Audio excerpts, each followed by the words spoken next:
customers can buy, share, and earn. Meet Sam. Sam owns an e-commerce business that sells athletic shoes and running gear. Sam wants to increase her sales without increasing marketing spend, so she decides to list her products on QuickClick. On QuickClick, her loyal customers can get paid for sharing her products with their friends. Sam uploads her products to the marketplace, just like she would on Amazon or Shopify. Meet Laura. Laura is in the market for a new pair of shoes and comes across Sam's brand on the QuickClick marketplace. Laura is able to purchase the shoes and check out like she would on any other e-commerce site. Today's topic After is purchasing, Laura fatherhood receives a unique quick and link femininity. that she can share with friends to begin earning quick cash. Well, that's what Her we're going to friend talk about Jessica from opens 7 until Laura's 9 quick link a.m. on her Central phone Standard and Time on purchases the pair of shoes. blogtalkradio.com, the Female Because Solution, Jessica and on our purchases YouTube using channel, Laura's quick link, Higher Learning Laura TV Show. receives quick And don't cash in forget her about account. Facebook. After purchasing, Jessica HLN can now share her TV own show. quick link and begin earning quick cash as 7 until well. 9 a.m. Central But Standard Time. QuickClick Feel free to is call more in than at just your typical referral or affiliate platform. 515-605-9325. QuickClick rewards customers for sales they directly and indirectly it's influence. So, for every sale Father's Jessica's Day new quick link celebration makes, for the month of Laura June, will and earn we're going to be additional quick discussing cash as well, who are the fathers, making the potential the for earning masculine fathers. exponential. So join the Laura and conversation. Jessica And thanks can for sharing. transfer their Make it a quick great cash Monday. balance to their bank account Kiss at yourself. any time, or can even use quick cash to make additional purchases in the app. Meanwhile, Sam can just watch as the sales roll in. Best of all, she doesn't have to worry about costs, since she is only spending marketing dollars when actual purchases are made. Start buying, sharing, and earning today at QuickClick.com.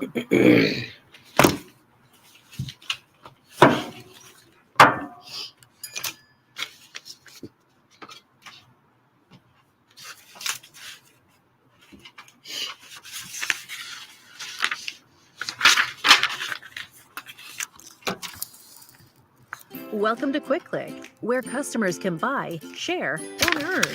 Meet Sam. Sam owns an e-commerce business that sells athletic and running gear. Sam wants to increase her sales without increasing marketing spend, so she decides to list her products on QuickClick. On QuickClick, her loyal customers can get paid for sharing her products with their friends. Sam uploads her products to the marketplace, just like she would on Amazon or Shopify. Meet Laura. Laura is in the market for a new pair of shoes and comes across Sam's brand on the QuickClick marketplace. Laura is able to purchase the shoes and check out like she would on any other e-commerce site. After purchasing, Laura receives a unique quick link that she can share with friends to begin earning quick cash. Her friend Jessica opens Laura's quick link on her phone and purchases the pair of shoes. Because Jessica purchases using Laura's quick link, Laura receives quick cash in her account. After purchasing, Jessica can now share her own quick link and begin earning quick cash as well. But QuickClick is more than just your typical referral or affiliate platform. QuickClick rewards customers for sales they directly and indirectly influence. So, for every sale Jessica's new quick link makes, Laura will earn additional quick cash as well, making the potential for earning exponential. Laura and Jessica can transfer their quick cash balance to their bank account at any time, or can even use quick cash to make additional purchases in the app. Meanwhile, Sam can just watch as the sales roll in. Best of all, she doesn't have to worry about costs, since she is only spending marketing dollars when actual purchases are made. Start buying, sharing, and earning today at QuickClick.com.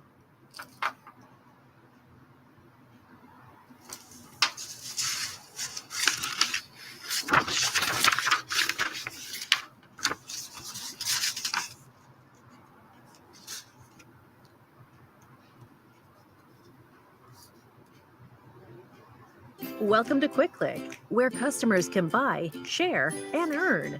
Meet Sam. Sam owns an e-commerce business that sells athletic shoes and running gear. Sam wants to increase her sales without increasing marketing spend, so she decides to list her products on QuickClick. On QuickClick, her loyal customers can get paid for sharing her products with their friends. Sam uploads her products to the marketplace, just like she would on Amazon or Shopify. Meet Laura. Laura is in the market for a new pair of shoes and comes across Sam's brand on the QuickClick marketplace.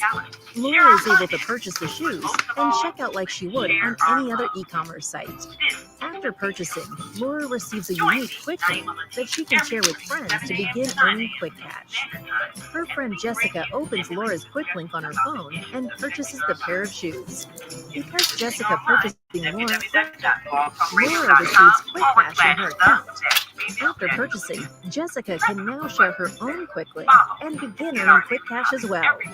But QuickClick is more than just your typical referral or affiliate platform. QuickClick rewards customers for sales they directly and indirectly influence. So, for every sale Jessica's new quick link makes, Laura will earn additional quick cash as well, making the potential for earning exponential. Laura and Jessica can transfer their quick cash balance to their bank account at any time, or can even use quick cash to make additional purchases in the app. Meanwhile, Sam can just watch as the sales roll in. Best of all, she doesn't have to worry about costs, since she is only spending marketing dollars when actual purchases are made. Start buying, sharing, and earning today at quickclick.com. Whenever and wherever you may be listening around the world. To our family in China, ni hao. In India, namaste. In Japan, konnichiwa. In Korea, annyeonghaseyo. In Russia, здравствуйте. In Germany, guten Tag. In Poland, dzień dobry. In France, bonjour. In Spain, hola. In Italy, ciao. In Egypt, ahlan wa sahlan. In Ghana, sakwaba. In Nigeria, peneo. In South Africa, sawona. In Senegal, nangade. In Kenya, jambo. In Israel, shalom. In Pakistan, Afghanistan, and Saudi Arabia, assalamu alaikum. Greetings, and may peace be upon you all.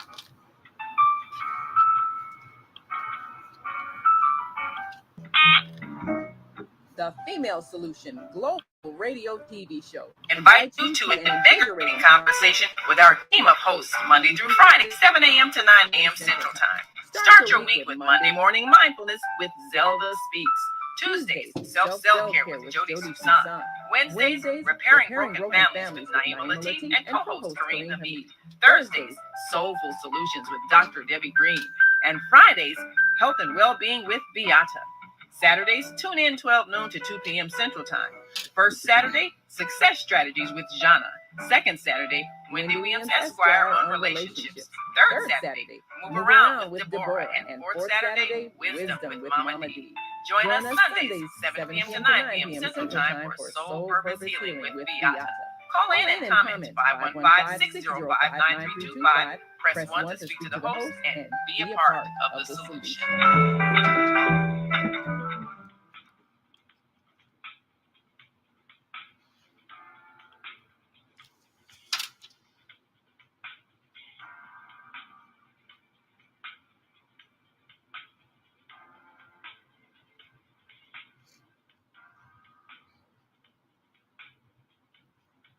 Is Monday morning a struggle to get out of bed into the swing of things? Well, don't worry, you are not alone.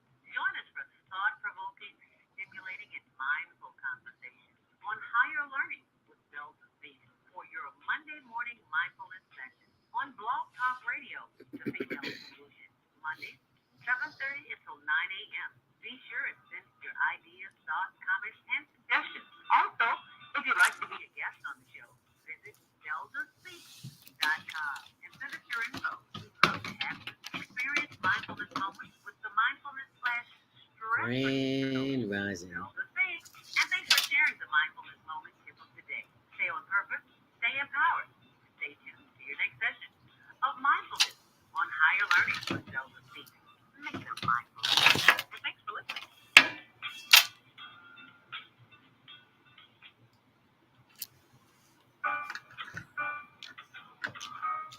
Hi, I'm Naima Latif. Join me and my co-host Kareem Hamid every Wednesday morning, 7 a.m. to 9 a.m. on the Female Solution Radio Show. As we explore that relationship that is the foundation for our society, the relationship between men and women, husbands and wives. Join our discussion as we seek to repair broken family ties and rebuild our community. Listen online at www.blogtalkradio.com/the-female-solution. Call in and comment 515-605-9325. Press 1 to speak to our host. Or you can join us live on Facebook at www.facebook.com/the-female-solution.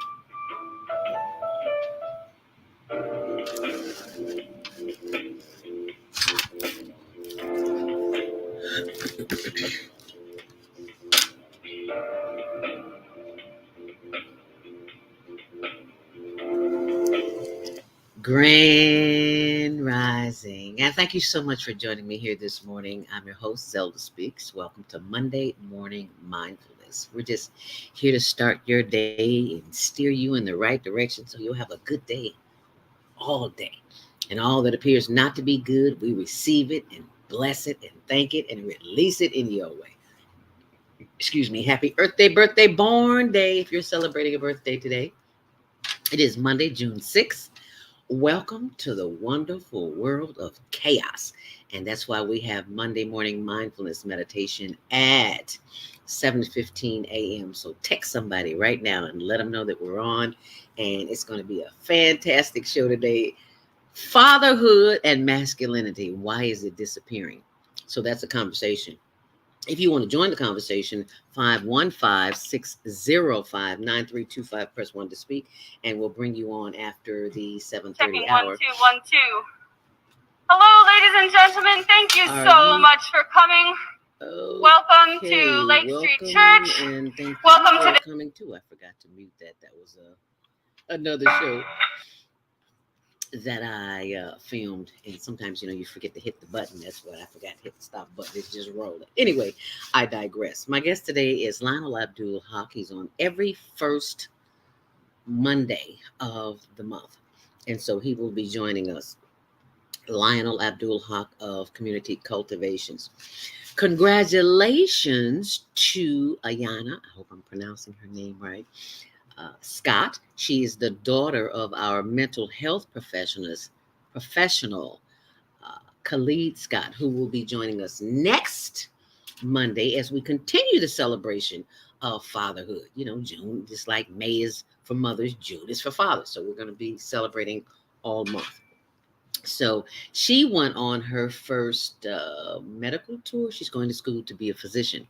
And she went to Duke University and another one. I can't remember the exact name of it, but I'll be posting it on my blog, zeldaspeaks.wordpress.com. Did I say that too fast? I usually do. zeldaspeaks.wordpress.com. And while you're on social media, be sure, and if you are watching with us on Facebook.com, HLN TV show, see the little logo, there it is right there. When you see that, because there's a lot of higher learnings, but there's only one higher learning network TV show channel. Can't miss it. See that logo, you'll know you're at the right place. And also, if you're on Facebook, HLN TV show, type in what city you're watching from. And it is now time, if you are going out and about this morning. Traffic and Weather is sponsored by Karen Kelly of itex.com. If you are a business owner or entrepreneur and you are in need of supplies or anything you can think of buying at your major store, Walmart, Target, anywhere, it's right there on itex.com. Actually, it's chicago./itex.com. And you mentioned Zelda, you get a $100 shopping fee to go shopping right away. How cool is that? I love it. iTex. Who cares about the others? Anyway, I digress. Anyway, traffic and weather is sponsored by itex.com. As we take a look at the traffic, it is Monday morning madness, as it usually is. But you don't have to be bothered with it because I've got the information for you. There are no reported delays on Metro, but on CTA, the green line has been restored in Bronzeville. So if you're in that area, You'll be happy to hear that. As we take a look at the Kennedy expressways, there's a whole other story. It is Monday Morning Madness on the expressway. Were you in the city over the weekend? I mean, it was just traffic everywhere. You've been better off walking or on a bicycle. It was horrible. Saturday, I didn't go out because Friday was so crazy. Then I went out yesterday and it was crazier. And it's like, okay, I think I'm going to stay in today. Now, tomorrow, there's another story.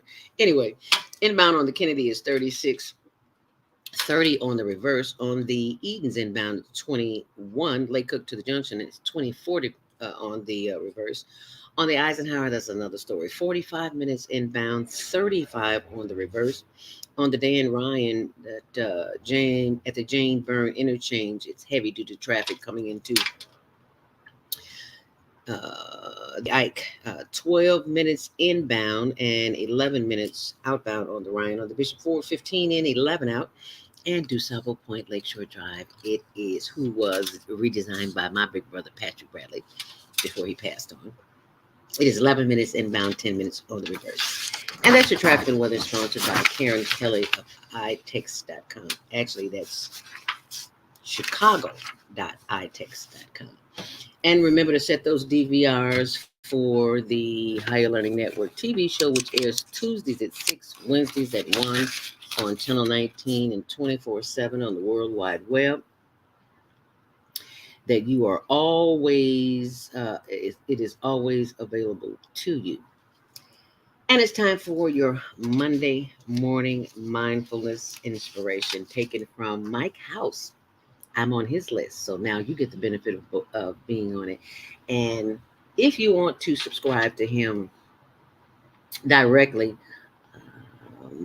just Google Mike House, and he'll put you on the list. And send him an email, he'll put you on the list. Anyway, today is Monday, June 6th, and it says, be you. Be unapologetically, spiritually bold each day. You never have to apologize for who you are. You have been amazing since before the day you were born. So take it. It's your birthright. You are the universe expressing itself to itself. You are consciousness speaking itself through itself. You are life dancing with itself. The only advice you will ever need is to trust yourself and to be what God intended you to. Do not try to be someone else. The universe has come together and helped you manifest in this way. And you are beautiful just as you are. You see, you came from everything good, endowed with 12 spiritual gifts, awaiting directions from the Christ within you to become active. If we look deep enough into the universe, we will find ourselves peering into the mirror of our souls. We can feel the entire cosmos throbbing with every beat of our hearts. Life is not happening to you. Life is happening as you. So be your can't even say it. So be your unapologetically, spiritually bold self. You are the only one who can be you. Since we have such hope, we are very bold. Yes, we are. And that is taken from 2 Corinthians 3:12. And that's your inspiration from Mike House. You can find him on my blog too at zeldaspeaks.wordpress.com. And it is now that time of the morning. It is 7:14. We do Monday morning mindfulness meditation at 7:15 exactly every Monday morning. So if you want to find out how to, or practice if you already know, how to disarm all that which is not good coming into your circle of being, show you how to do that in just a second. As you sit up straight, feet flat on the floor, this meditation is very brief. And even though I do it for 5 minutes or more, you can do it in 60 seconds or less, because it takes less than that for somebody to come into your space, into your energy space, into your realm, and try to piss you off, so to speak. So we prepare ourselves real simple with the breath. All we're doing is breathing. If it's so easy, Zelda, why doesn't everybody practice it? Because that's not what they taught us in school. Reading, writing, and arithmetic. Most of what they taught us in school, we don't use daily. And what they should have taught us, they didn't. So we had to learn that on our own. So that's why you come here to the Female Solution, to learn about it and to practice it if you already do it. So we just sit up straight, feet flat on the floor, nothing in your hands, nothing in your arms, and just stretch. Just stretch. You're sitting at a computer all day. You want to move the body. 88-year-old woman in the gym told me, honey, a body in motion stays in motion. So that's what I do first, is breathe. Simply breathe in and breathe out. But right now we're turning. Oh, feel that stretch in your body? If you're sitting, if you're standing, it doesn't matter. Just stretch, just move. It's like wringing the organs out, giving them something to do, because they're already doing what they do inside. But just to let them know that we know, we're aware of it. Heart, liver, lung, spleen, spine, digestive, assimilation, elimination, all the systems in the body working on our behalf. And all we have to do is what? Breathe. Inhale deeply. Hold it. And exhale. Oh, that feels so good. See, if you breathe deep enough, if you take a deep enough breath, you will feel that immediately all up in here. And exhale. So we breathe in through the nose and exhale through the mouth. And I say breathe in through the nose so you can get a good deep breath, because when you breathe in through the mouth, it just doesn't feel the same. And I want you to feel this experience. That's why I breathe in through the nose. Inhale deeply. Hold it. And exhale. You should feel immediate relief if you are breathing in deep enough. So let's do that again. Inhale deeply. Hold it. And exhale. Now this time I want you to close your eyes and just be with your breath. The goal of meditation isn't to control your thoughts. Inhale deeply. But the goal of meditation is to stop letting them control you. Because your mind will take you to a place you don't want to be and keep you there longer than you want to be there. So that's what this exercise is about. Controlling those thoughts. Because thoughts can either help you or harm you. And most of us haven't learned how to steer them in the right direction so that they can help us. So the breath helps us do that. As we breathe in, we concentrate on what that feels like when you're inhaling. Inhale deeply. Hold it. And exhale. Inhale deeply. This time bringing all that energy up from the breath up to the top of the head. And as we exhale through the mouth or through the nose, I just prefer the nose. And bringing that energy down from the breath to the shoulders. Inhale deeply.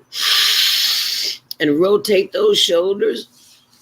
Hold your breath. Get used to holding your breath. You may not know when you'll need to hold it. Rotate them backwards. And exhale. Inhale deeply. And exhale. We give thanks for the power of the breath as we inhale once more. Bringing the energy up from the top of the head down through the face and the shoulders and the arms as we stretch them out and give thanks for the power of the breath. We exhale. As we inhale, sending more love, light, and energy down through the chest and the sides and the back and the buttock and the thighs. And we exhale. As we inhale once more. Feel that breath, the energy of the breath moving down through the lower part of the body, the extremities, the thighs, the knees, and the legs. And I love to rub those knees because they remind me that I'm mobile and I want to stay mobile. And I hope you do too as we inhale deeply. Giving thanks for the power of the energy that we are sending down through the legs.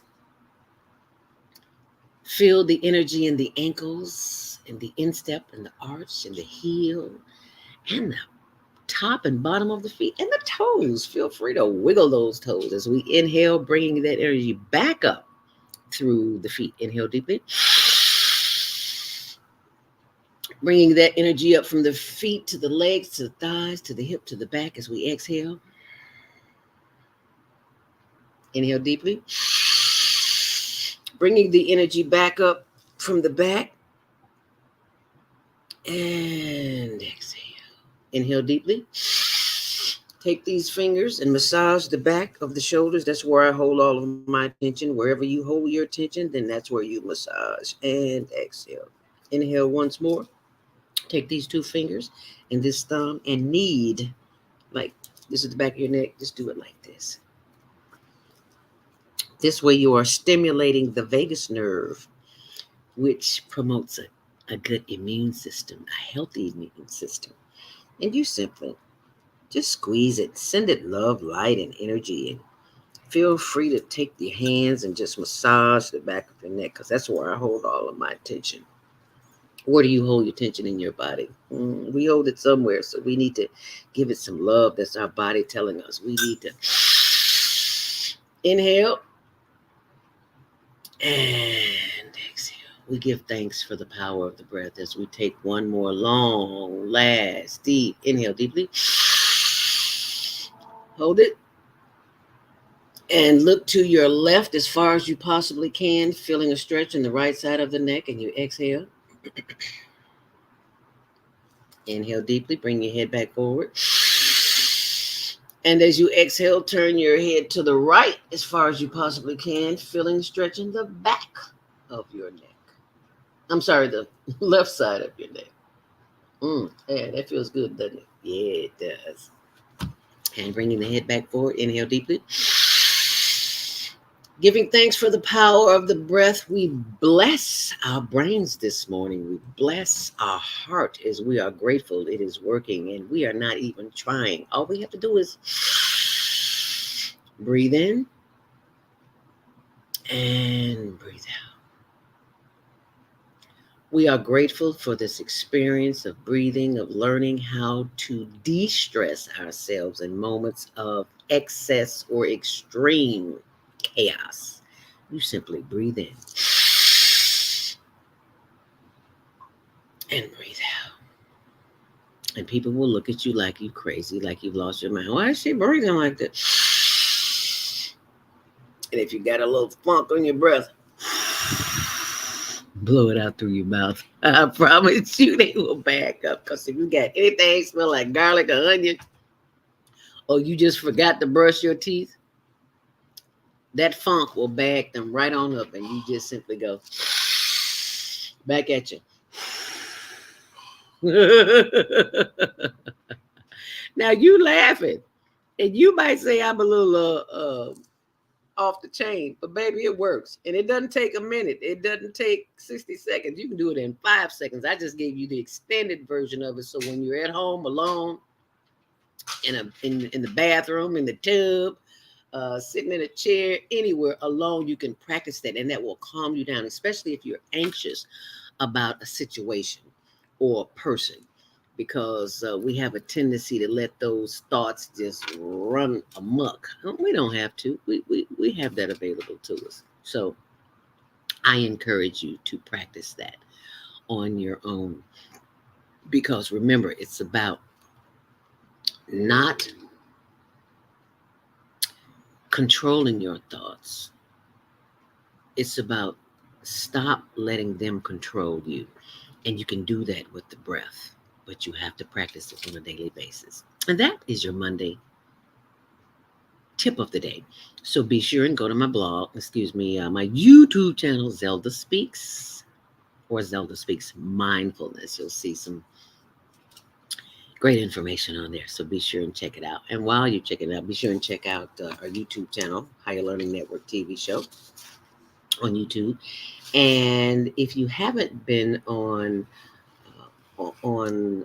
aware, I should say, of the amount of chaos and confusion that's going on in the world, especially as it relates to our diet. Many of us are diabetics and don't even know it. I was a diabetic for over 10 years. I was pre-diabetic for 10 years and didn't know it. And I finally had an accident, went to the hospital. They're rolling me in the surgery room. You know how they check that band on you, Zelda Robinson, you live here, your age, diabetic. Oh, wait, what you say? Diabetic? Yes, you're diabetic. Oh my goodness. So I discovered it. I was on metformin for a year, and I decided I didn't want to be on it the rest of my life.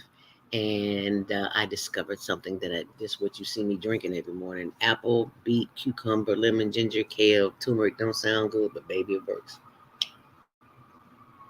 And that's what we die from: lack of nutrition, because we don't know the things that we eat, all the processed foods that we eat. I said we.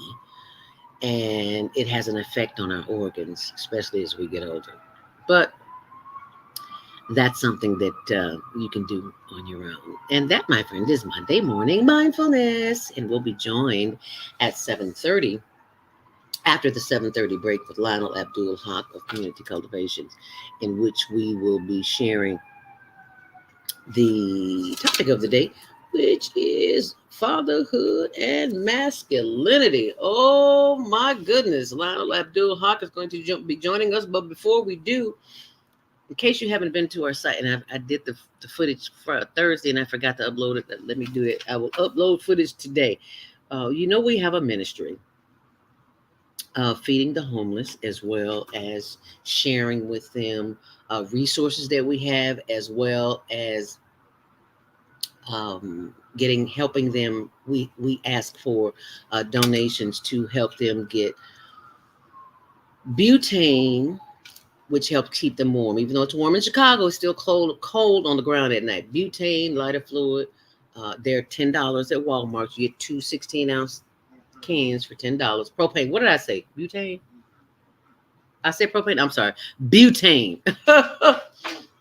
Oh, it's not propane, it's butane. I know, I've been doing this for a minute. Butane comes in 2 16-ounce cans for $10 at Walmart or Target. So we're always asking for donations, tax deductible, via higherlearningnetwork.org. And we were donated these. For those who donate $50 or over, you get one of these. It's a camera you put in your car, or one of these. It's a road cam. So that's available for those who want to donate for the higherlearningnetwork.org. And it's tax deductible. And that's how you can help. That's one of the ways you can help. Oh, and also, I'm going to play this promo for you. Another company that we have discovered that helps us help the homeless. And you say, Zelda, why are you helping the homeless? Well, if you know anything about it, some years ago, my little brother, Douglas Robinson, was murdered in Tent City. And I had no idea of the amount of homelessness that was going on in the world. So he opened my eyes to that. And I just felt it was my responsibility as a citizen. I don't have Willie Wilson's money, even though I do work with him. I still don't have his money. And one of the things that we do is to promote events, organizations, and opportunities that are available for you to earn money. And this is the one we found because we looked at our bank account and said, oh, okay, yeah, this works. You simply buy something and share it. It's real simple. So I want to share this with you, and hopefully you'll share it with someone. Here we go. Welcome to QuickClick, where customers can buy, share, and earn. Meet Sam. Sam owns an e-commerce business that sells athletic shoes and running gear. Sam wants to increase her sales without increasing marketing spend, so she decides to list her products on QuickClick. On QuickClick, her loyal customers can get paid for sharing her products with their friends. Sam uploads her products to the marketplace, just like she would on Amazon or Shopify. Meet Laura. Laura is in the market for a new pair of shoes and comes across Sam's brand on the Quick marketplace. Laura is able to purchase the shoes and check out like she would on any other e-commerce site. After purchasing, Laura receives a unique Quick link that she can share with friends to begin earning Quick cash. Her friend Jessica opens Laura's Quick link on her phone and purchases the pair of shoes. Because Jessica purchases using Laura's Quick link, Laura receives Quick cash in her account. After purchasing, Jessica can now share her own Quick link and begin earning Quick cash as well. But QuickClick is more than just your typical referral or affiliate platform. QuickClick rewards customers for sales they directly and indirectly influence. So, for every sale Jessica's new Quick link makes, Laura will earn additional Quick cash as well, making the potential for earning exponential. Laura and Jessica can transfer their Quick cash balance to their bank account at any time, or can even use Quick cash to make additional purchases in the app. Meanwhile, Sam can just watch as the sales roll in. Best of all, she doesn't have to worry about costs, since she is only spending marketing dollars when actual purchases are made. Start buying, sharing, and earning today at quickclick.com.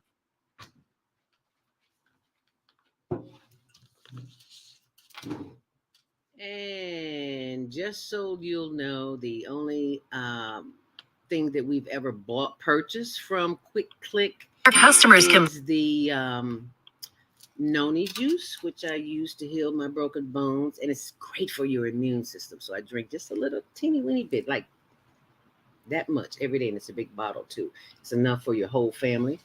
And when I buy it and I share the link with you, it's on my blog, and I'll pull that up for you after the commercial break. And you buy it, and they'll give you a link, and then you share that link, and so on and so on, and that's how you make money. And this is the only other thing we bought, the hot cocoa, and it tastes delicious, and we got so much we just share it with the homeless. So that's who we are, and that's what we do. And now we'll talk about the rest of the week here on the Female Solution. What if you could live to be 120 years old and remain active, healthy, alert, and vibrant? Our bodies are made up of cells that are constantly rejuvenating. So if we take proper care of ourselves, we can literally defy aging.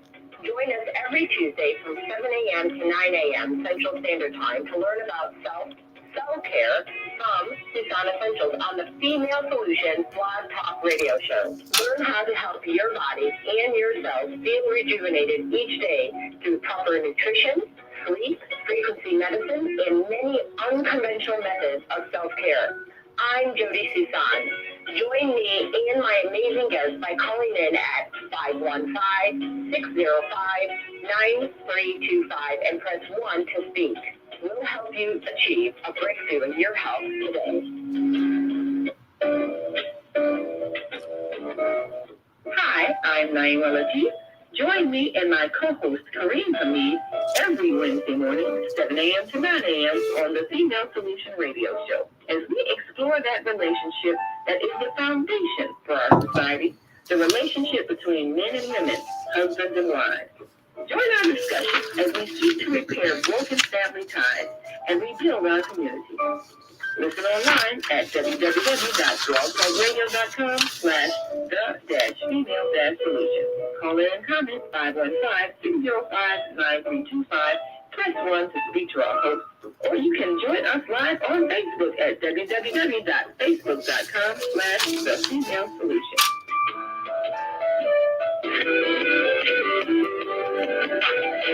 Tune in to Social Solutions with Dr. Debbie Green on Thursdays at 7 a.m. Central Standard Time and 8 a.m.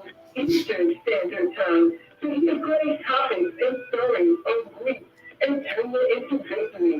Join Dr. Debbie Green to look through stories of triumph and learn how to overcome. You are not alone in your life, and there is hope in the darkest hour. This is your time to learn strategies and solutions to improve your life. It's your time. So join Dr. Debbie Green with Solve Solutions and call in on Thursday at 7 a.m. Central Standard Time and 8 a.m. Eastern Standard Time at 515-605-9325 with comments and questions. We look for and hear from you real soon. Hey, it's time to take charge of your health. I'm Bianca, your host, life coach, and every Friday morning at 8 a.m. Eastern Daylight Time, I'm here on the Female Solution to empower you to make choices that will assist your evolution to abundant health. I'm also blogging every Sunday evening at 8 p.m. Eastern Daylight Time at Soul Purpose Healing, where I bring you a spiritual chiropractic adjustment to bring you back into alignment with our Creator's love, compassion, and wisdom. Join me every Friday morning at 8 a.m. and Sunday evening at 8 p.m. for a time of unity, enlightenment, and love vibration. Shalom. Crime in Chicago continues to increase. Community and politicians must come together to make a change. No one person can solve these problems by themselves, but I believe together we can make progress. Let's provide job training, economic growth, and invest into our 77 communities. Let's rebuild and restore Chicago. Vote for me for mayor of Chicago. I'm Dr. Willie Wilson, and I approve this message. Paid for by Willie Wilson for mayor. And I'm very grateful, and I hope you are as well, of the work that Dr. Willie Wilson is doing in the community, in all communities, all 77 communities in the city of Chicago, just not going to the north side or the suburbs, but going with everybody in the city of Chicago and Chicagoland area. So thank you, Dr. Willie Wilson, for your contribution. If you go to our Facebook page, HLN TV Show, or a blog, Higher Learning TV Show. Our YouTube page, you'll see videos there. Higher Learning TV Show channel on YouTube, and you'll see the work that he's doing. And there will be more press conferences coming up because he is running for the mayor of the city of Chicago. And if you go to his YouTube page, Willie Wilson, his Facebook page, Willie Wilson, you will see all the work that he has been doing since 1996. So people who are saying that he's just doing this because he's running for mayor, you need to check yourself before you wreck yourself, because that is not correct. Anyway, what is correct is this morning, it is time for us to bring on our guest co-host today. And the subject is fatherhood and masculinity. And why is it disappearing? As you can see on the screen, that is, what's his name? Billy Porter. Fabulous dresses. I have never seen a man wear such fabulosity in all my life. But right now, we're going to open the phone lines. 515-605-9325. Press 1 to speak. And we are bringing on Brother Lionel Abdul Haqq of Community Cultivations as we could begin the conversation of discussing fatherhood and masculinity. And why is it disappearing? Welcome to the show, our very own community cultivations consultant, that would be Brother Lionel Abdul Haqq. Thank you so much for joining us, Lionel, this morning. Grand Rising. Well, thank you. Peace be with you, your listening audience. Again, glad to join you to contribute to this discussion. And thank you for your knowledge, wisdom, and understanding on the subject matter, because it's going to be a tough one today, because there is so much going on in this world. And someone says, Zelda, why we want to talk about that? Because it's June. It's Father's Day this month. So we celebrate women year round. So let's celebrate the man too, especially because men get a bad rap. They really do. And it's, because of behavior, of learned behaviors in society. So that's what we're going to be talking about. And Lionel brings such a fresh perspective. It's like, I don't know what I would do on the first Monday of every month if he wasn't here. So let's talk about it, Lionel. Fatherhood and masculinity. Yes, sir. All praise due to the Most High. Yes, sir. Who is called the Father. The whole concept of fatherhood, as it relates to male male authority and role of men in society. We have the role that they play in the distinction between male and female. Fundamentally, then you have the difference in the roles that they play in relationships, husband and wife, and the authority in society, males, men, is dominant. It ranks as the most important and having the most authority in the context of being able to shape and influence the social order that we grow up in, based upon what is perceived to be divine authority, divine guidance, drawn from our understanding of the material and spiritual universe. So, where is male leadership going? Where is our society been going as a whole for the last approximately 6,000 years or so? It's been going backwards. It's been going in decline. It's been going away from strength into weakness and wickedness. Because the weaker you get, the more wicked you become. And so the world is in a very pivotal point in our evolution, out of darkness into light, and we are here to try to cast some light on that. And this is what I've been doing with you, and I really appreciate you giving me the opportunity over these last 3 going on 4 years. And it's important that we keep a focus, that all of this has to do with divine authority, the rule of God, expressed in the prayer, the Lord's Prayer, thy kingdom come, thy will be done. Well, it is according to the will of that which guides us, guards us, and directs us. So it is an honor to have a thought king. Is that a word? Who can break it down for us? Because we see all this fabulousness in men, and we're like, okay. But the social structure is so confused, and those in power continue to confuse us. And you wonder why we run around like chickens with our head cut off. I think it begins with associating the authority of the men. They have authority. They call it patriarchal society. A society that's based upon the ideals and principles associated with Prophet Abraham. The authority established in accord with was considered to be divine law, divine authority, the will, the laws of God, handed down, established, and broken. Those rules have been almost completely gotten away from.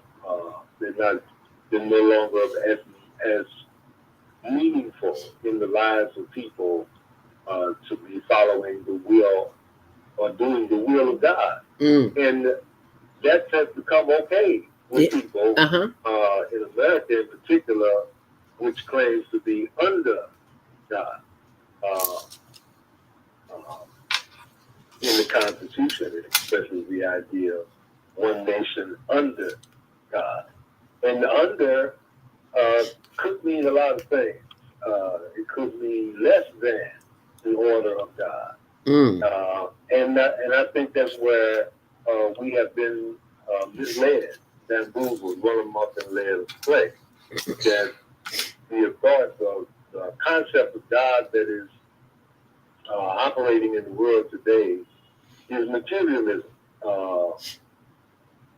And it's not the divine that was associated with the laws and rules that were established by the Abrahamic laws and the other laws of most religious orders that have to do with how you conduct yourself, how you eat, how you behave, your law, manners, and things of that nature with regard to our social relationship, husband and wife, and fellow members of society operating in a manner that is intended to help us all grow and to become closer to what the divine order would have us be, a society of compassionate, God-fearing human beings who work in cooperation with each other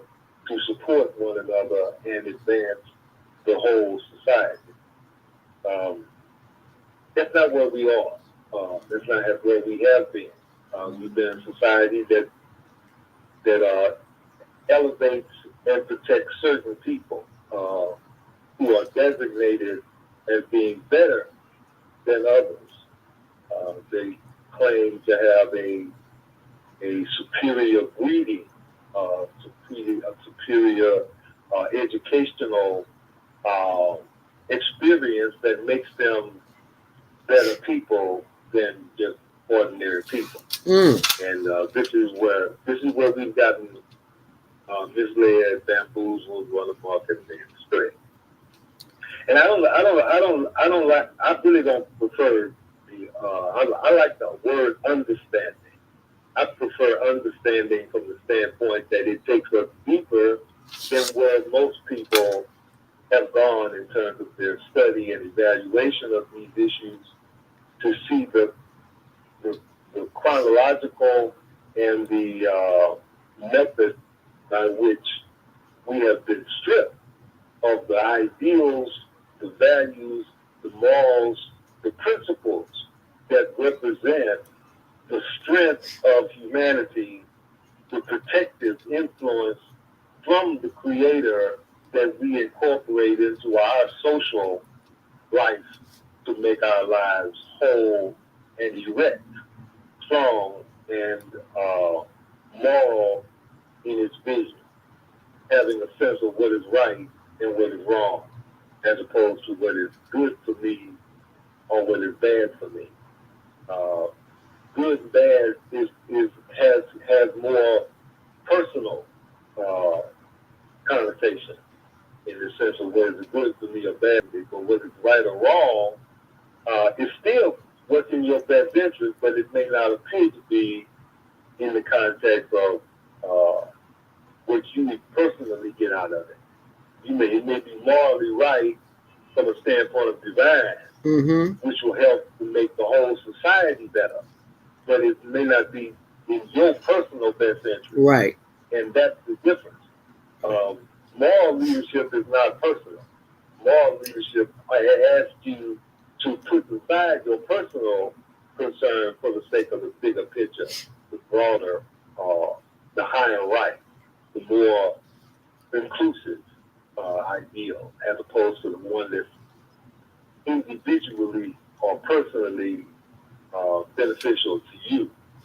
And that's the difference between materialism and patriarchal guidance that is morally based from the standpoint of divine.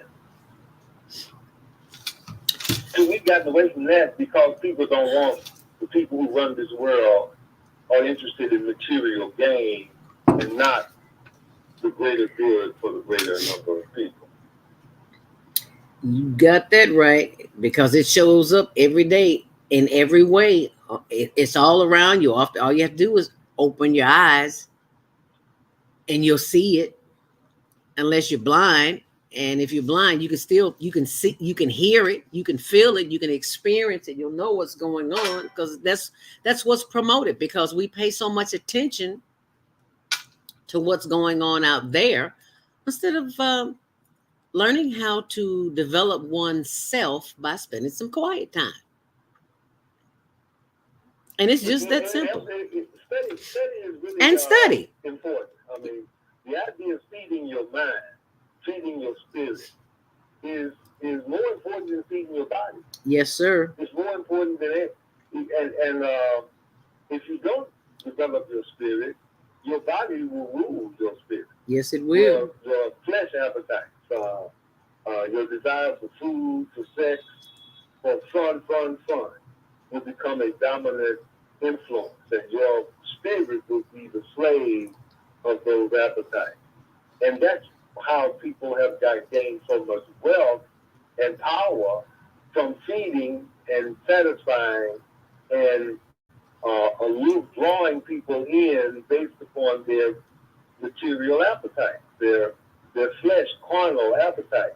And they gain wealth from feeding that appetite in others. And the people get the satisfaction, the sensation, the thrill of that experience, where others get wealthy as a result of that experience.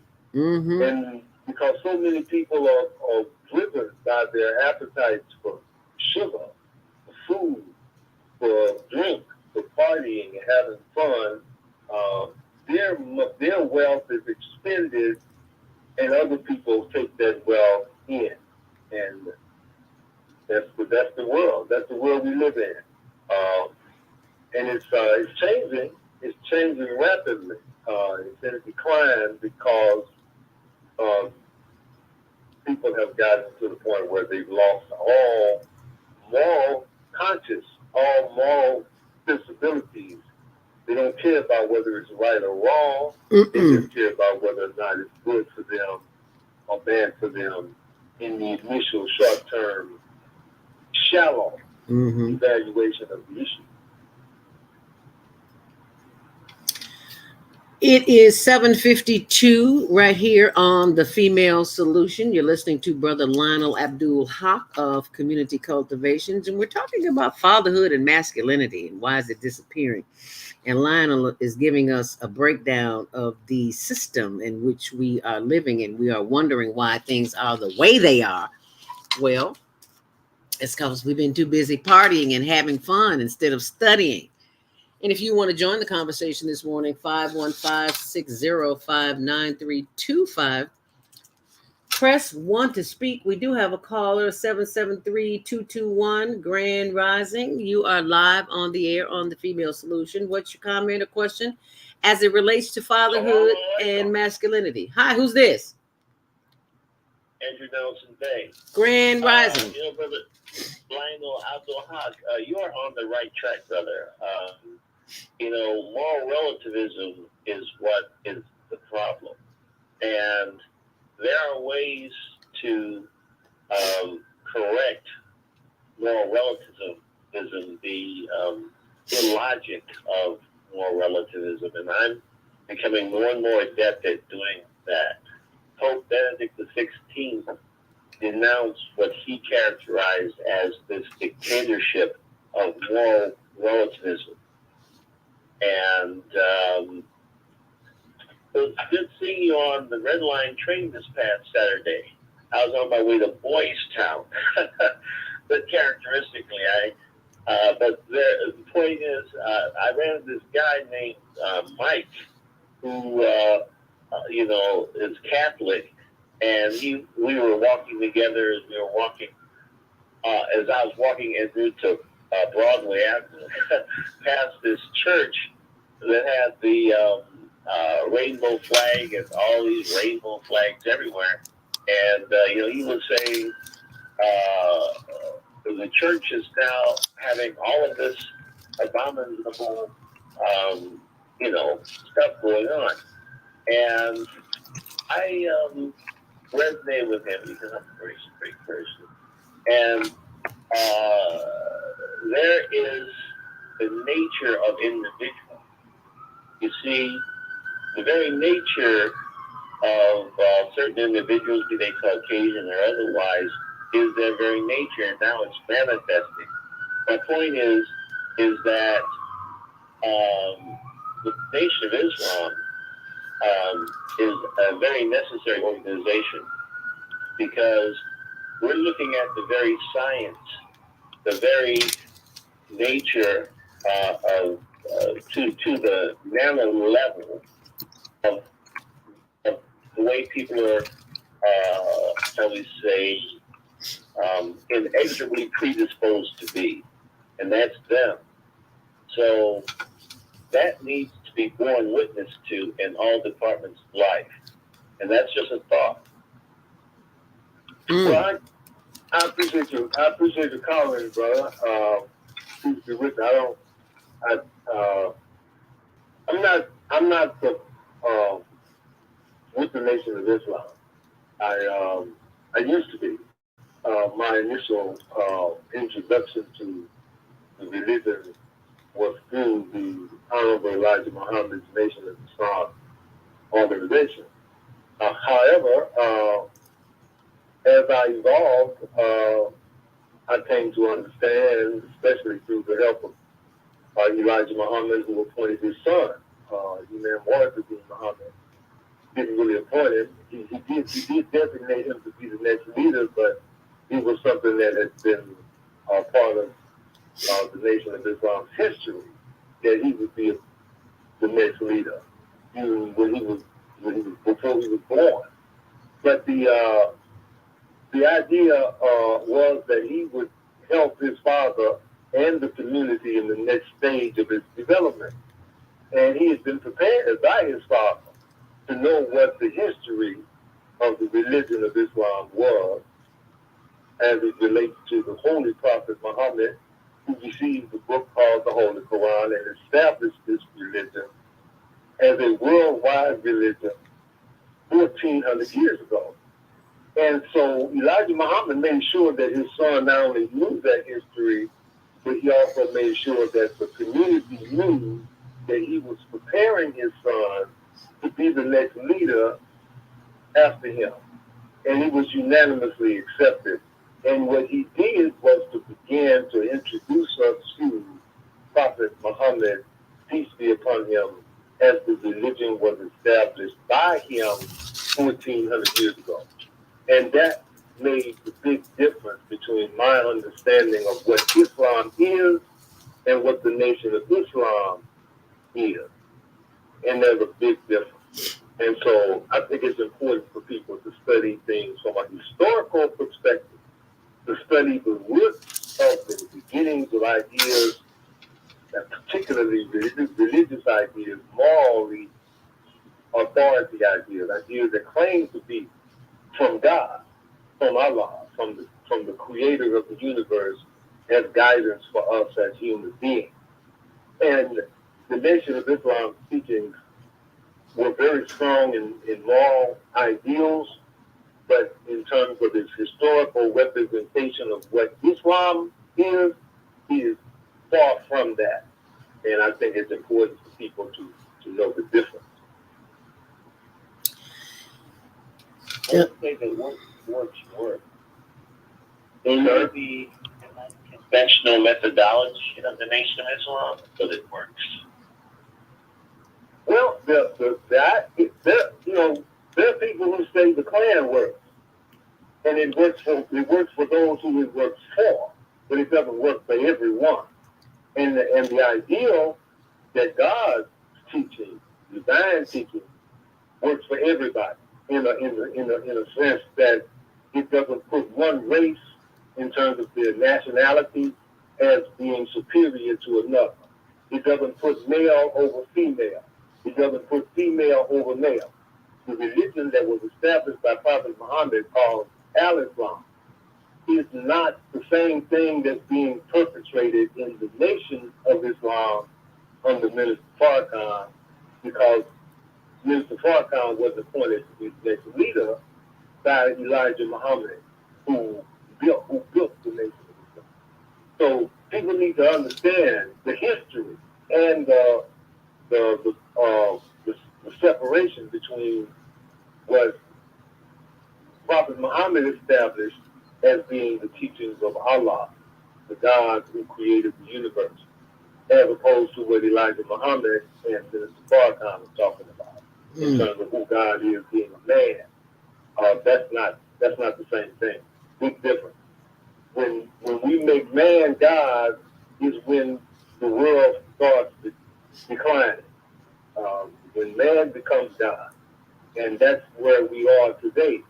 When we in the worship of Jesus, which is a big difference from what Jesus taught. Jesus didn't tell anybody to worship him, but that's what has evolved because people have lost sight on the historical evolution of where we are today, how it has changed, how it has declined, and the world has declined in its moral values in accordance with those changes. So we've gotten less moral, we've gotten less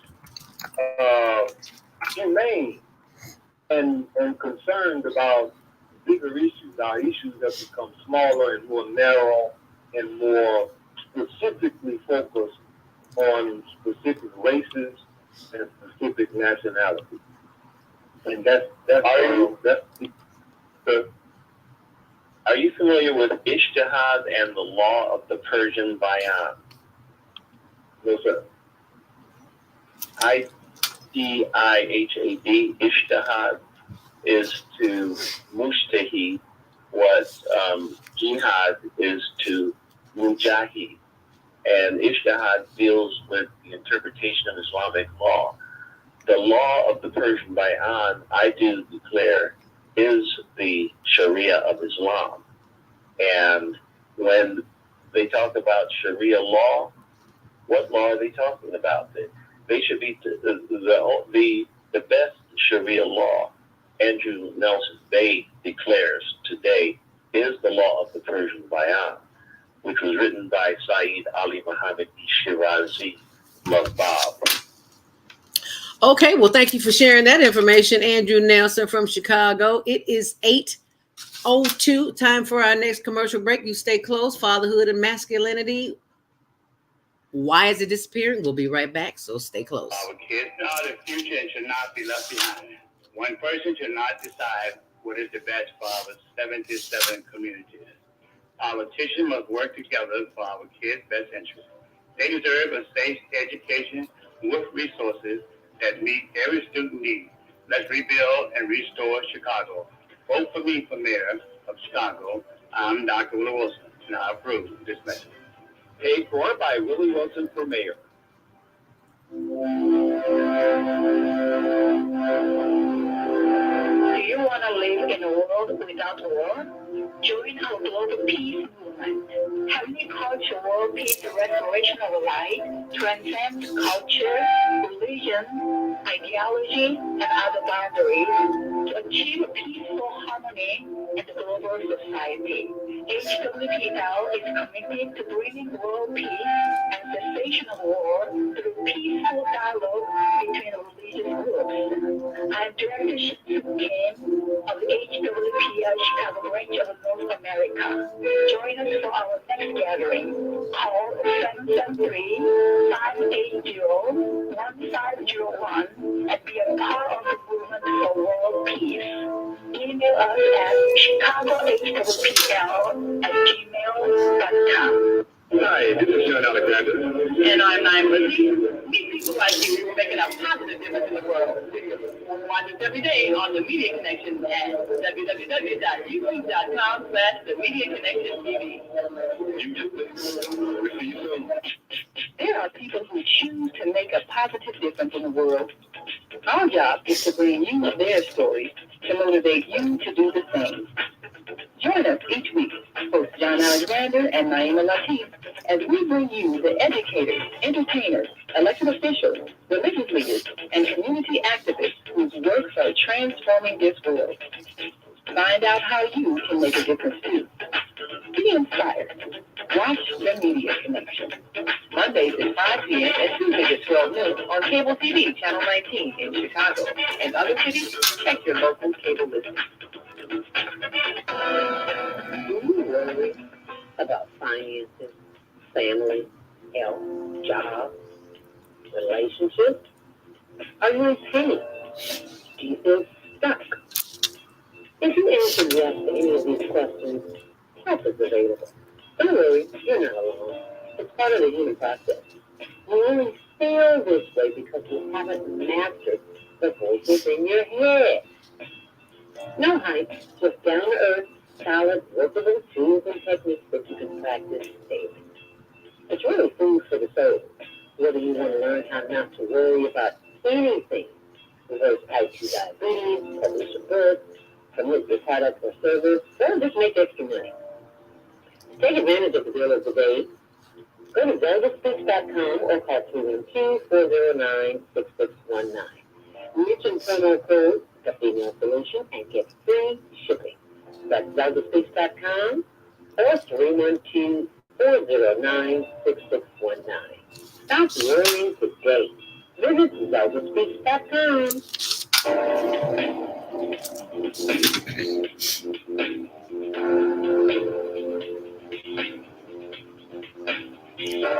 Grand Rising, and thank you for joining us back here on The Female Solution. I'm your host, Zelda Speaks, and we have with us today Brother Lionel Abdul Haqq of Community Cultivations. And yes, this is what we're discussing today: masculinity, fatherhood, and masculinity. Where is it disappearing to? Brother Lionel gives us a breakdown on the history of the matriarchal system and how it continues to control and continue the chaos that we are currently living under. But we don't always want to keep our callers holding. So let's go back to the phone lines at 773-521. You are live on The Female Solution, Grand Rising. What's your name? Where you calling from? And what's your question as it relates to fatherhood and masculinity? Good morning, this is Prince Cooper James. Good morning, Chris. Yes, hello. Yes, Grand Rising. Thank you for calling, Koofy. Yeah, you said this current chaos. There is no chaos when you get peace of mind. Okay. Okay. And I'm one of those to debunk it. Might be out there. A lot of the incidents that are happening in the world are fake, are hoax. Yeah, you got that right. All right. Now, this has been going on since I've been there. Now, I may kind of, this to my real fatherhood. Mm-hmm. Real men,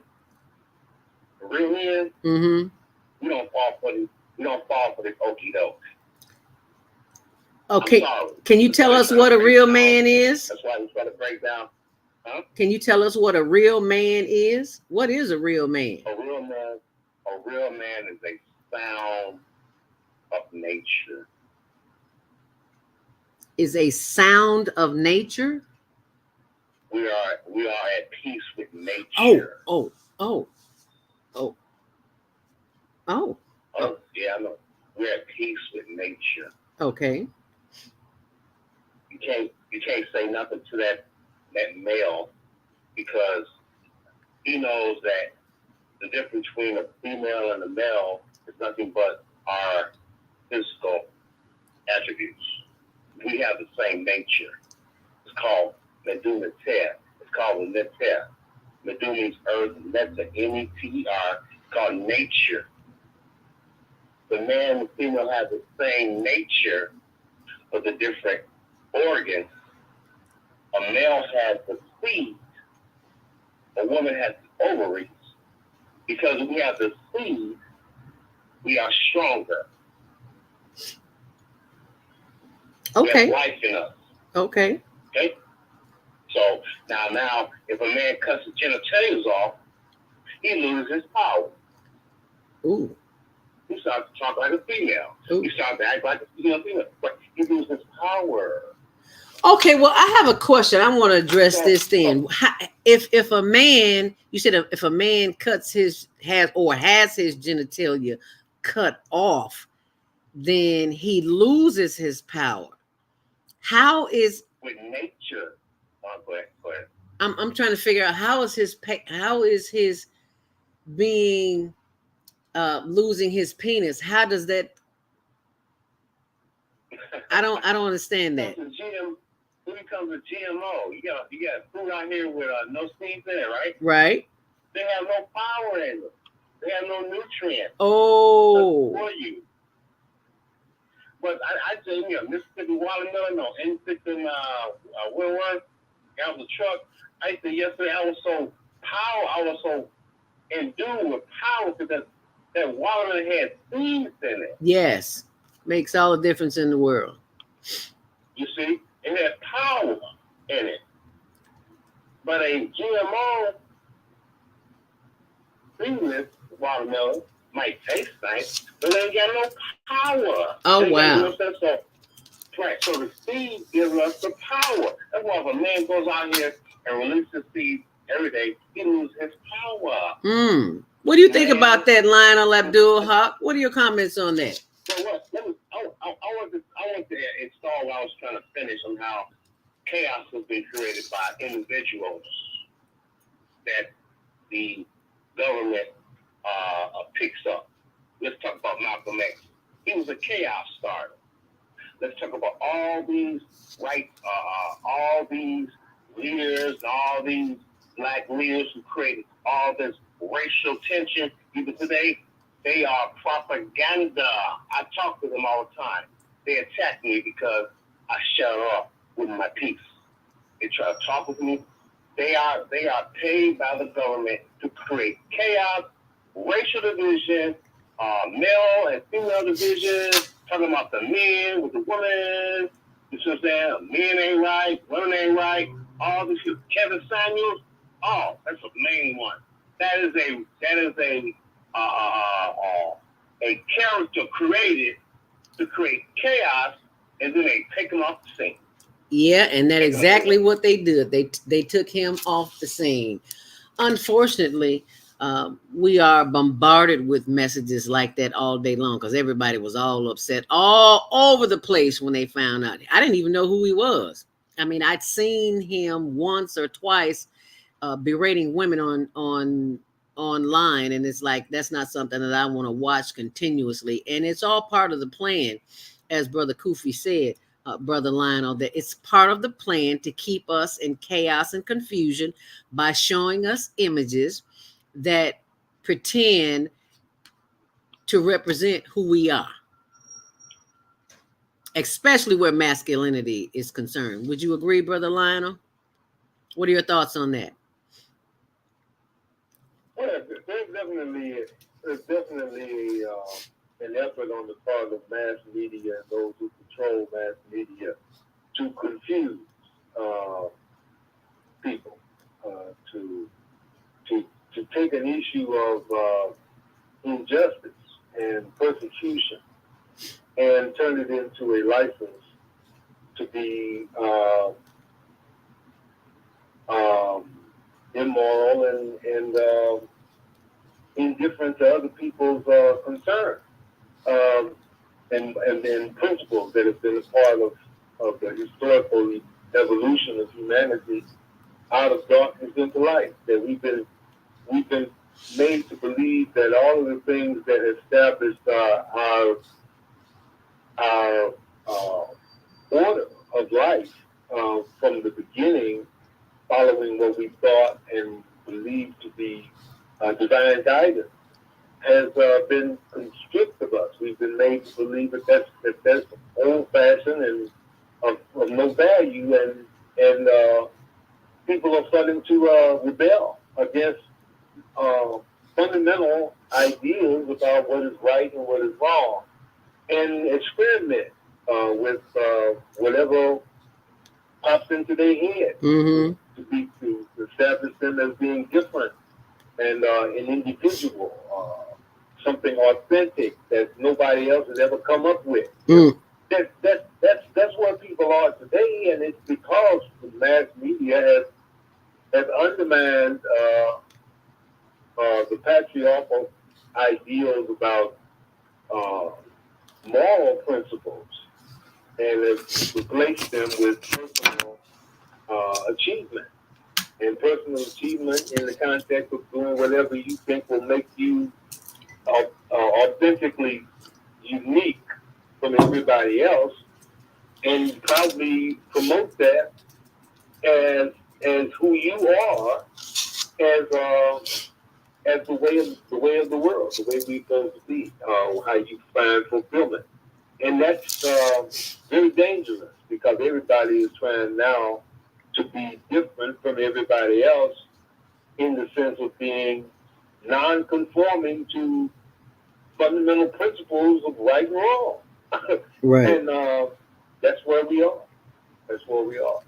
But it's that ain't gonna last. If you can't have a order of where people work and operate and cooperate with each other, where everybody's trying to be different and rebel against any kind of conformity. That's not gonna last. And unfortunately, when you see all these shootings, these mass shootings, people striking out in ways that are non-conforming. They are basically a statement of rejection of social norms, social standards, social principles that maintain order, and they strike at that in order to destroy order. And that's what's happening. You have chaos when everybody's trying to distinguish themselves in some way that stands out, whether it's good or bad. It just stands out. It gets them notice and attention. And that's what people are unfortunately driven by. They're driven by the desire to want to get attention. And they don't care whether it's good or bad.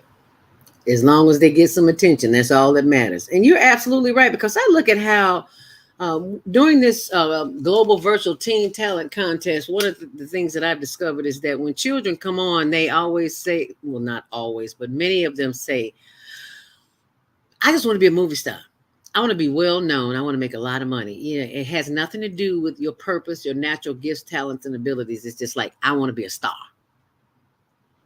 I want to be recognized. Superstar. Yeah, superstar. I forgot. Well, how could I forget that? I want to be a superstar. Yeah, well, I mean, look at Tom Cruise. The idea of Tom Cruise as the number one box office attraction. The whole idea of what we talked about last time, the Oscars, and the whole idea of the presentation of the Academy Awards and all the hoopla, Tintin, the lavish wealth that is flaunted, and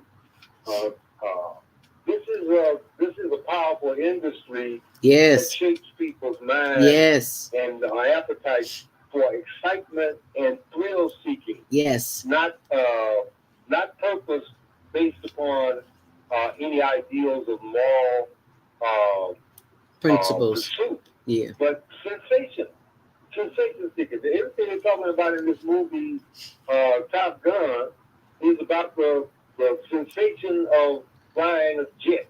And the thrilling excitement that it takes the audience into the jet, into the cockpit with them, and that this is like a roller coaster ride. It's a thrill seeking.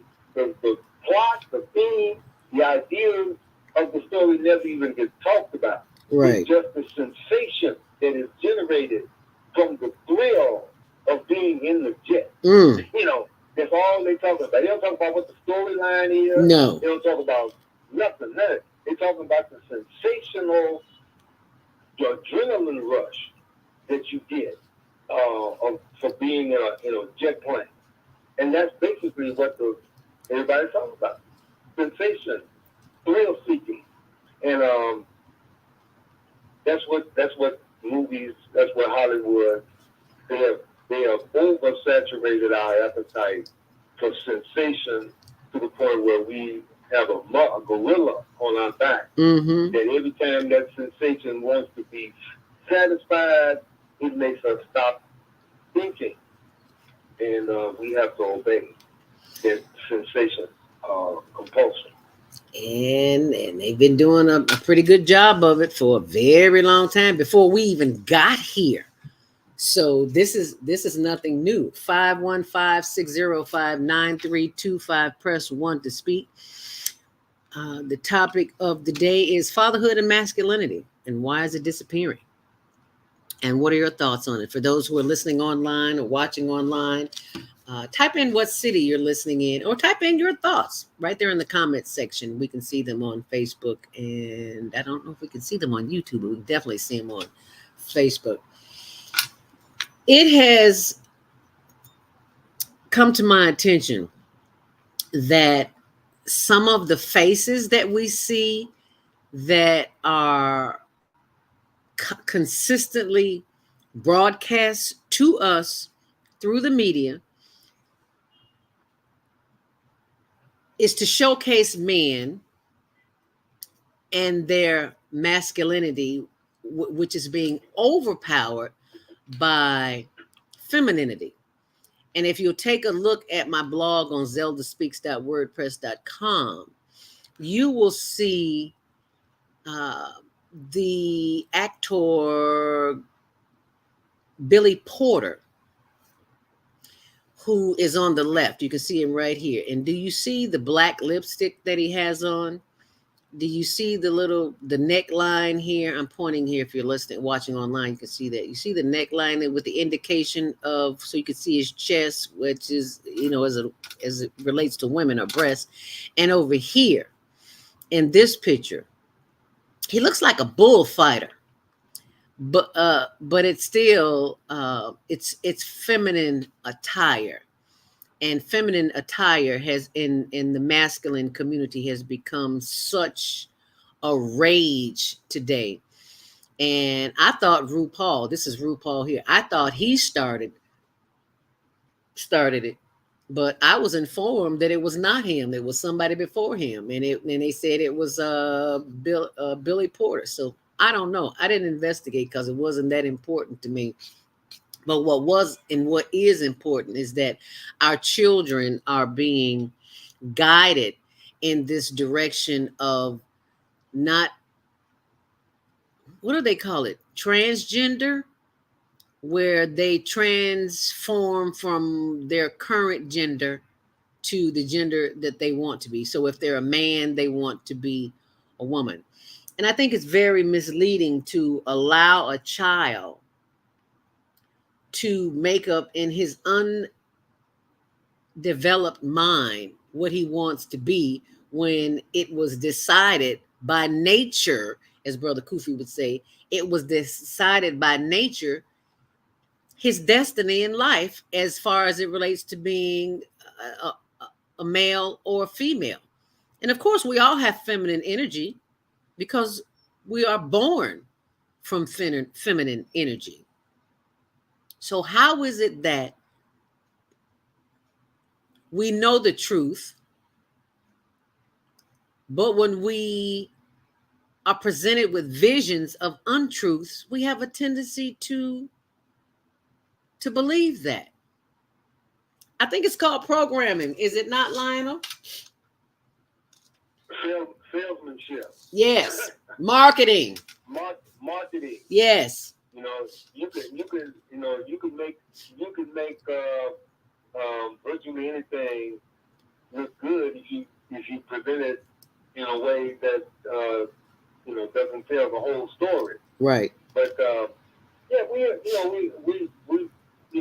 we've been victimized, bamboozled, run and led astray, dumbed down, and demoralized from the standpoint that we have lost touch with the fundamental ideals and principles that have guided human beings out of darkness into light for eons of years. And the wizards, the sorcerers, the magic of illusion and deception, the power of illusion and deception have been working to gradually put our lights out, to make us lose even the appreciation for the idea of being morally right.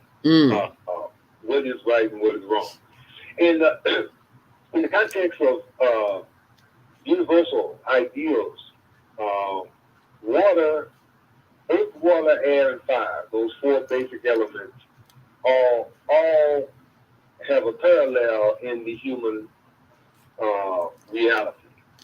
Earth, water, air, and fire have parallels with the flesh and the moral consciousness, the emotions, and the intellect of human beings. And just as water is essential to all life, can't live without it, morality is essential to all life. There is a standard behavior that is locked into every creature that dictates what is right and what is wrong. And human beings have a unique capacity when it comes to morality to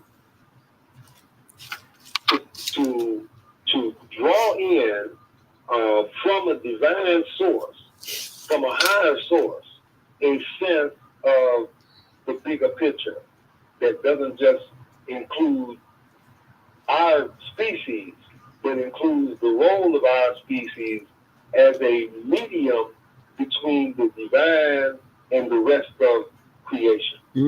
That the human species is the medium that gives us the guidance that enables us to care for, to be the custodians of this planet and the rest of the creatures on it.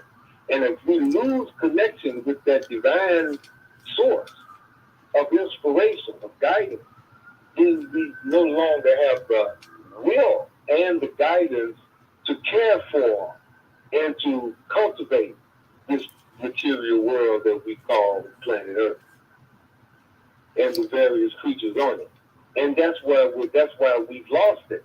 That's why the world has gotten so bad. The planet has gotten so out of order, is because we out of order. We out of order. We lose our capacity and concern for what is basically right and wrong from a divine standpoint.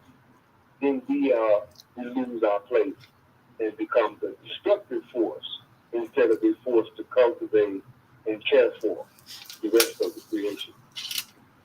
And chaos reigns right about now. 515-605-9325. Press 1 to speak if you have any questions. One of the things that concerns me is that we so believe every single word that comes to us in whatever form of programming, radio, TV, internet. And it's like we have forgotten about nature. We have forgotten, because we all know we were born with this knowing, but we have forgotten who we are and the roles we play, and we just let anybody tell us anything. What do you say to the person or the mother who has a child, Lionel, who is experiencing what we're discussing as far as that child being born one sex, and just say he's born a boy, and he is feeling that he wants to be a girl? What do you say to a parent? I want you to think about that as we go to a commercial break, because there is so much of that going on. And I said, how on earth do you explain that to a child who explains to you that they are having thoughts of being something other than who they are? Think about that. We'll take your calls when we come back. 515-605-9325. Press 1 to speak, and we'll be back. And thanks for watching and listening. Hi, I'm Lionel, executive producer of the Female Solution Global Radio TV show. We are a part of the online network of Associated Internet Radio hosts. On Air. On Air empowers you with transformative news and interactive radio TV shows. This is such a wonderful time to be alive and to see our human family coming together as one community as a result of that powerful tool, the internet. We can now talk directly to each other all over the world. There's no need for conflict or misunderstanding.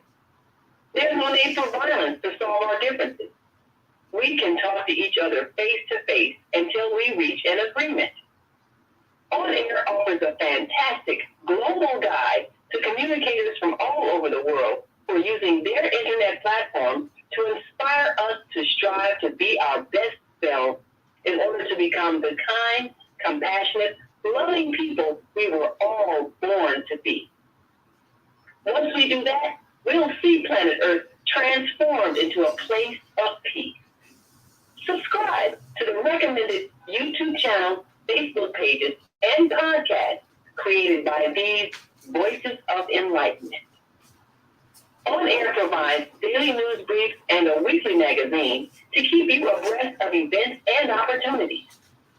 On Air news affiliates in television, radio, and print share information, insights, and interviews with notable personalities. Go to OnAirEverywhere.com for a daily dose of uplifting news. We're on air everywhere, online all the time. Taxes are higher than ever. Every day, thousands of our residents leave Chicago to shop in Indiana. Jobs are being lost, and businesses are relocating. Let's find a way to lower our taxes to encourage residents to continue living and shopping in our city. Let's rebuild. Let's restore Chicago. Vote for me for mayor of the city of Chicago, and I will work hard to find solutions that matter. I'm Dr. Willie Wilson, and I approve this message. Paid for by Willie Wilson for mayor. Hi, I'm Dr. CJ of Valona Health, where we combine orthopedic manual therapy and neuroscience to treat the whole person. Health tip for the day is keep it moving. Doesn't matter how, just keep it moving doing something you enjoy. Walking, dancing, rolling on the floor with your dogs or kids, really anything. The body craves movement to keep its bones, joints, and muscles happy. Even our mental health and internal organs and digestive system rely on our movements. Thanks for being a part of the Higher Learning Network on the Female Solution.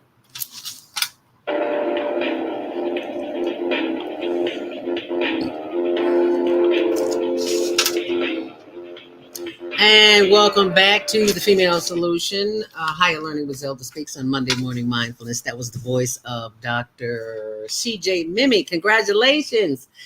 One of our guests who has been on the show, and she gives us information on our skeletal system. She's a chiropractor too. So if you ever have chiropractic issues, Dr. CJ Mimic, M-I-M-M-E-E. M-I-M-E-E. Said that wrong. And if you're just joining the conversation this morning, 515-605-9325, press 1 to speak.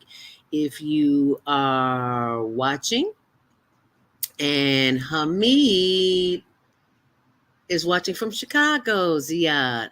Hamida, I said that wrong, Hamida. Naima Latif says, we're doing an after show. Yes, we'll see you then. And also a comment from Prince James, who says, if you go around a lion, it won't even acknowledge you because he knows he is the king of the jungle. A good lesson with people trying to alert real men. You cannot cause the men are the kings of the world jungle. So women, children, and other people of a chosen identity cannot alert us. Real men cause you don't matter. You just bring confusion and folly. All righty. Well, thank you for sharing that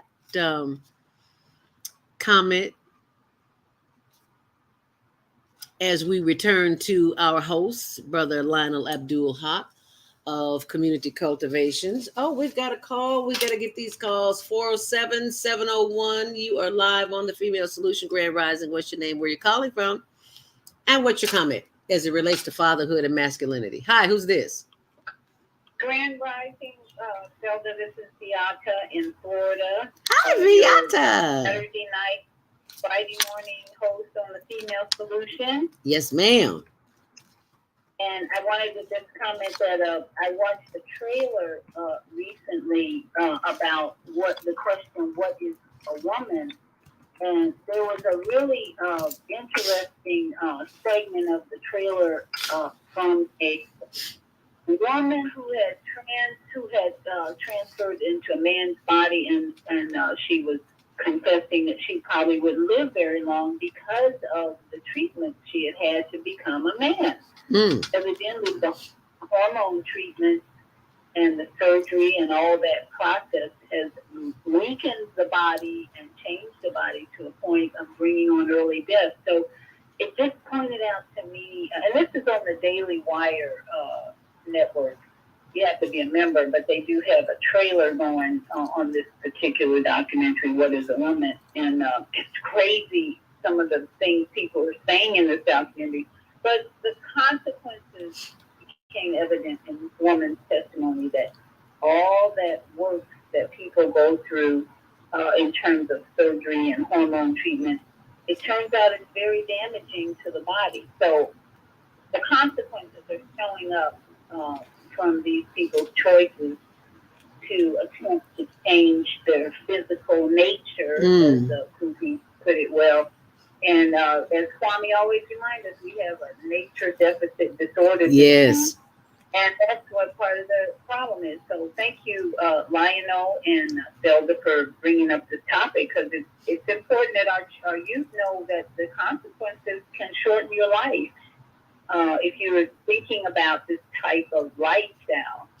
So we are wiser because of people who are doing this, because they're revealing the negative part of this journey. Mm-hmm. Yes, thank you so much for calling and for sharing that, Beata. You wanted to comment, Lionel? No, I just want to thank her for the comment. It's you know, what's popular today. The idea of bringing into question and the word that you were looking for, I think, a little while ago was androgynous. Yes. The word that describes a movement of towards bringing the male and the female together in the sense of being the same, right, interchangeable, having no distinction between a man who wants to be a woman and a woman who wants to be a man. That's just okay. That's just the way they feel. It's okay to be whatever you want to be and to pursue whatever objective. But again, getting away from nature. The nature is one of the fundamental lawgivers, authorities of the universe. Male and female, the nature of male and female is part of the universal order, the universal law, the universal nature. And the confusion that is coming into children in the sense of they're inclining towards the opposite of who their nature tells them they are. It has more to do with the socialization of people, I think, and the evidence that I've studied indicate that people are inclined toward one gender or another, also based upon the social interaction that they see coming up in their home environment. We don't know what exposures or incidents may have occurred in that child's life that would push them in a different direction than their nature called them initially. There are all kinds of abuses going on among even babies that affect their development. So And with the experimental mentality of the medical profession in the world today, scientific community, they be experimenting to see how they can push people in certain directions and manipulate certain genetic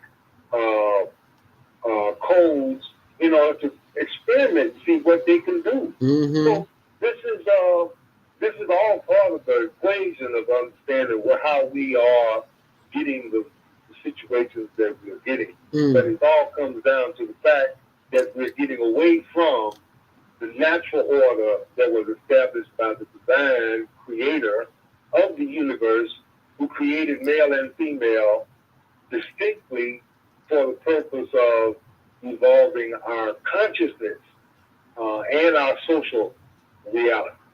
So it's important for us to have respect for those fundamentals that laid the foundation that brought us to where we are, and to not deviate and not to separate ourselves from those fundamentals in a pursuit of some modern idea of inclusion and intermixing, that blurs the lines between male and female, right and wrong, good and evil.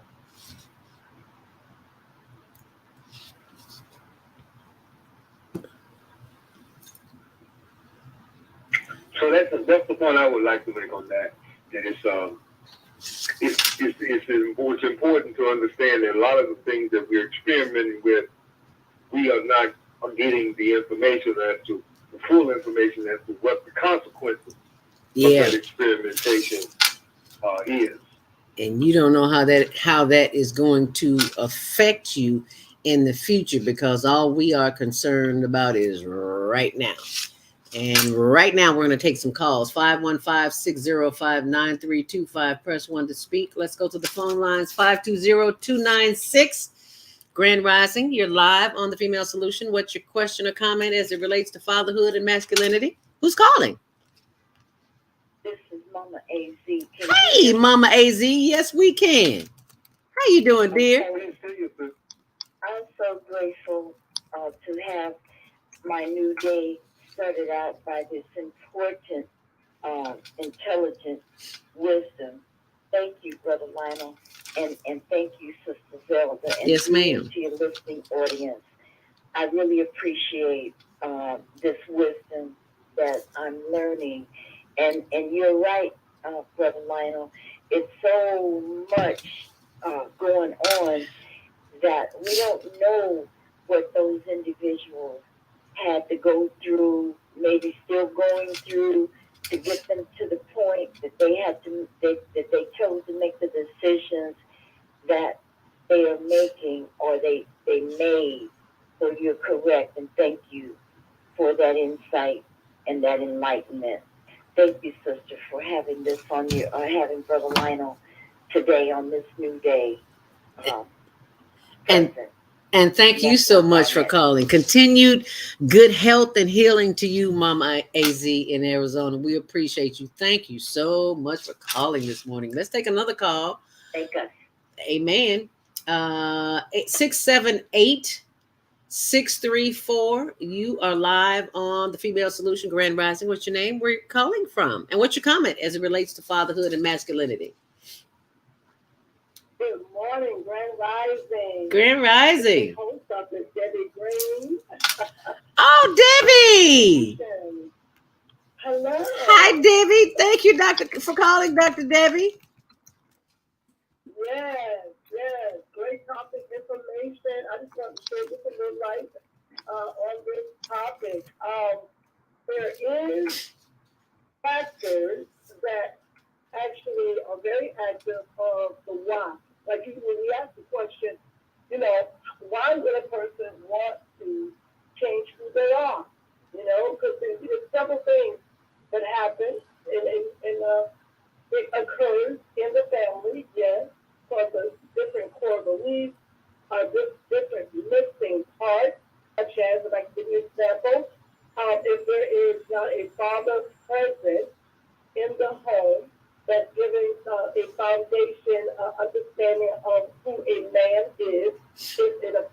a female child, the female child would either be promiscuous or she would lose her sexual identity.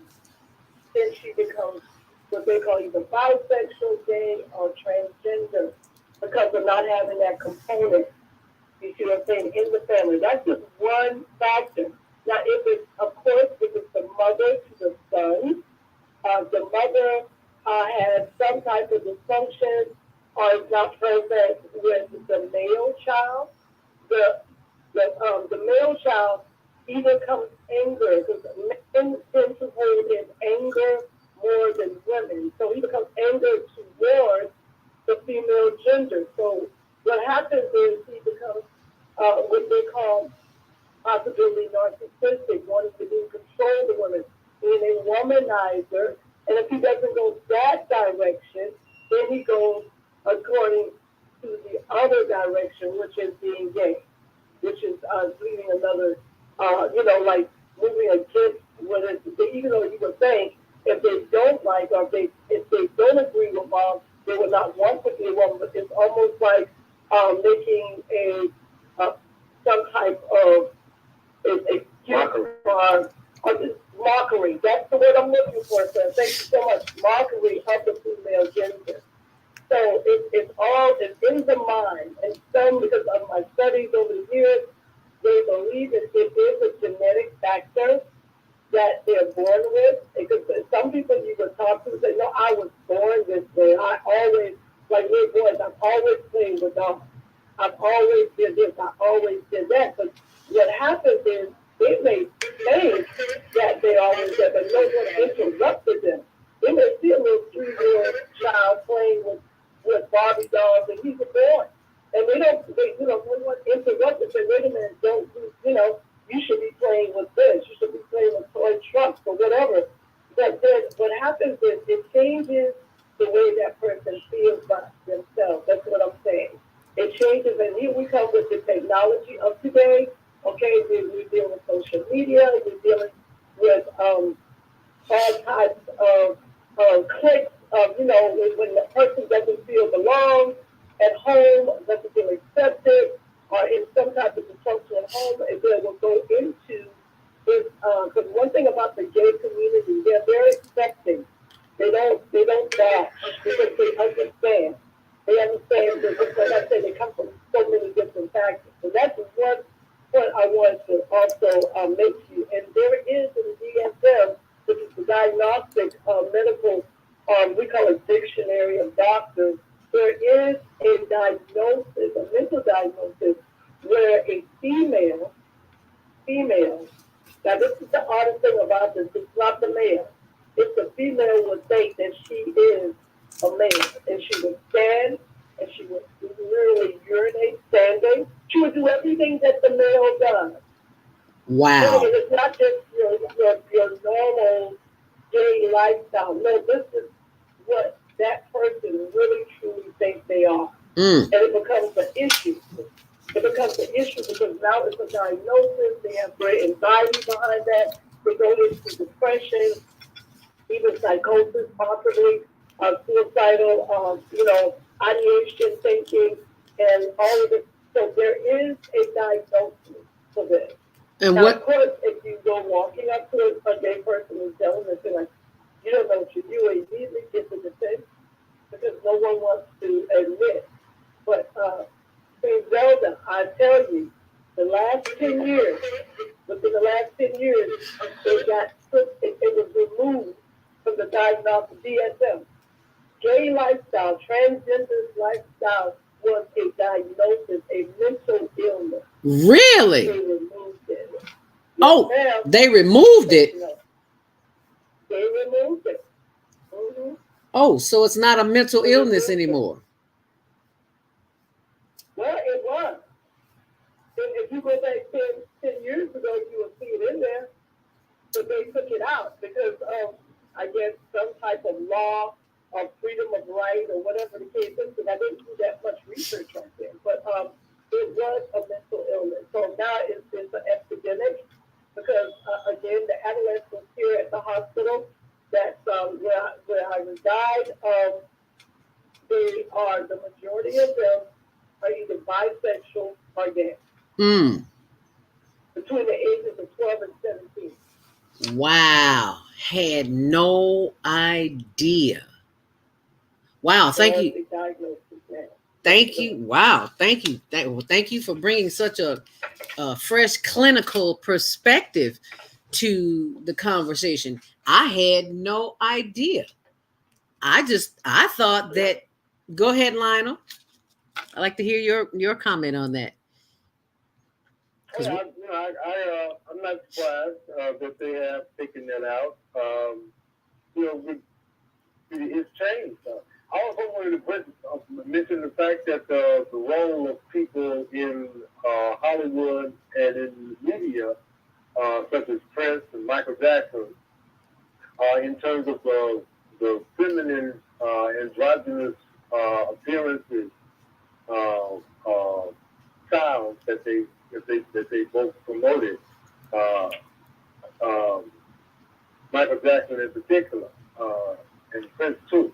But when you popular, when men start wearing makeup and long hair, straight hair, different color hair, and the androgynous thing was very much a part of Michael Jackson's whole transition after he left the Jackson 5.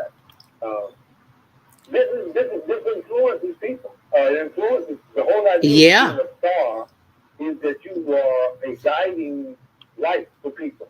That people follow or make their way according to what they see in the star. Mm-hmm.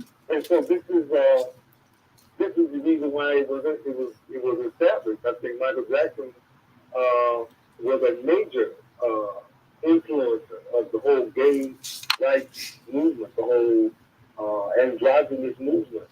And it's not by accident, it's by design. I mean, the people who structure the culture are doing it with, it's really a culture, not culture. True culture will respect nature and natural law.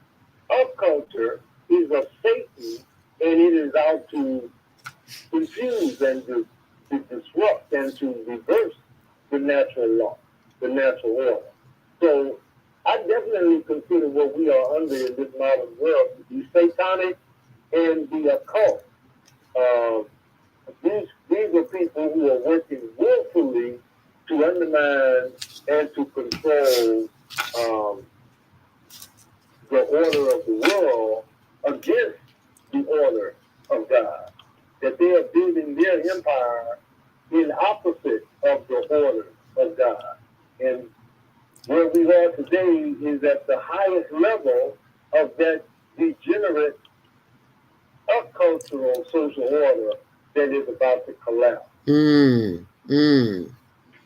That we are not even aware that it is about to collapse. 515-605-9325. Press 1 to speak. Let's go to the phones. Area code 219-616.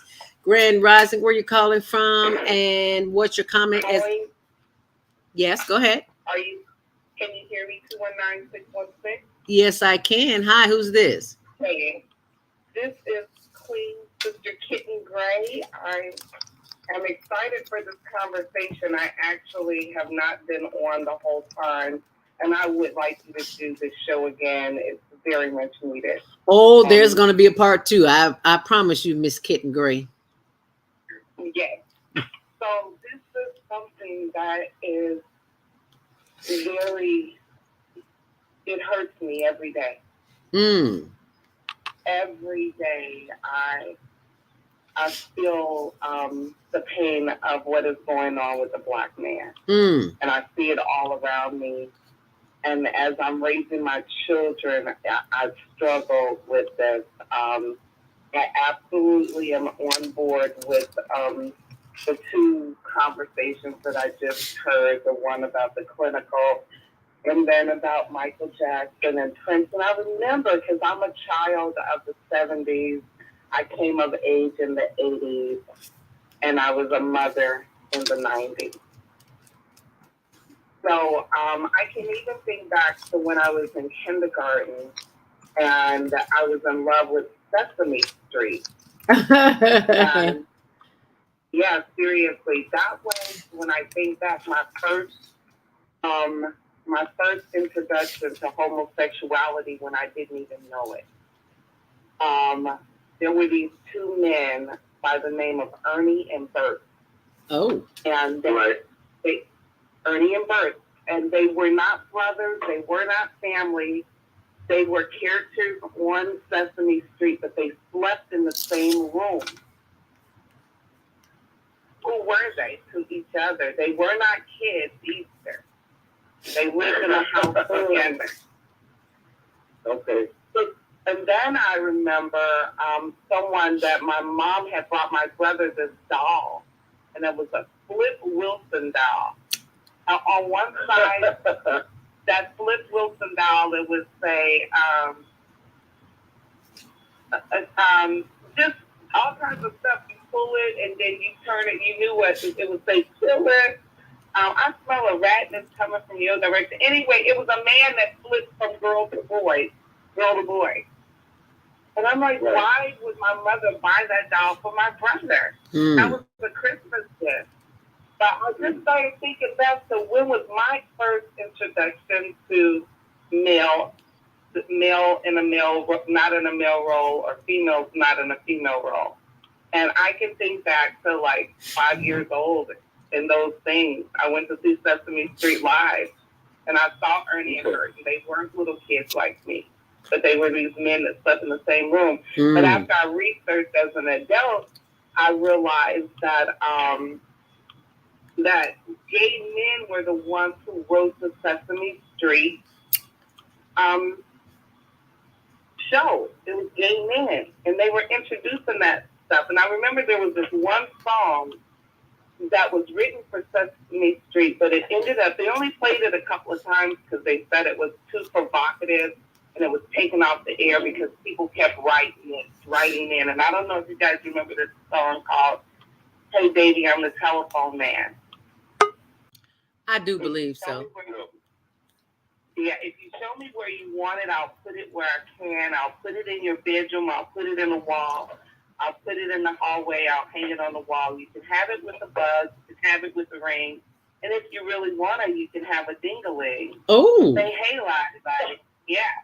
And so then the girl comes on. She said, well, I got it in the bedroom, and I got it in the hall. I got it in the bathroom, and I got it on the wall. Ooh. I got it with the buzz, got it with the ring.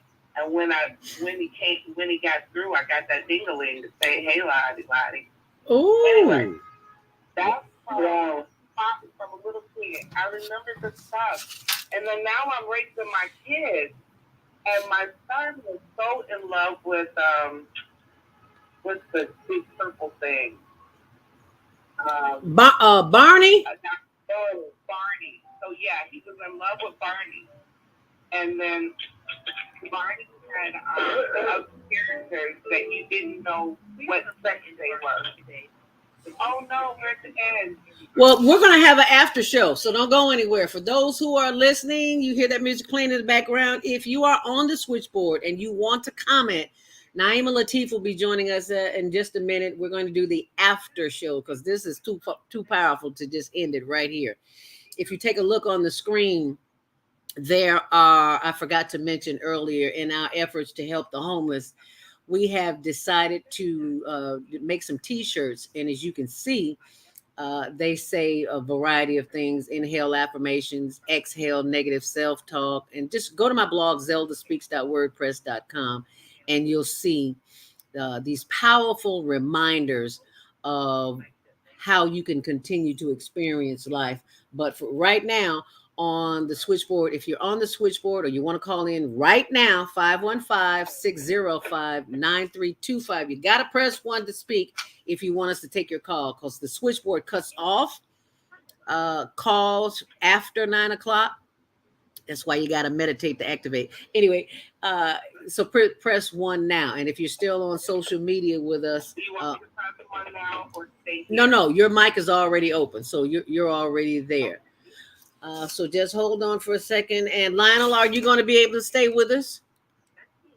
I'll stay for a few minutes, but I do have to get out of here. Oh, okay. So just let this. For a little bit. All right, hold on. South Africa, Niamanga, Senegal, Jerez, Kenya, Asante, Israel, Toda, Pakistan, Shukriya, Afghanistan, Tashakur, Saudi Arabia, Shukran. Assalamu alaikum wa rahmatullahi wa barakatuh. Thank you. And may peace be upon you and the mercy of God and God's blessing.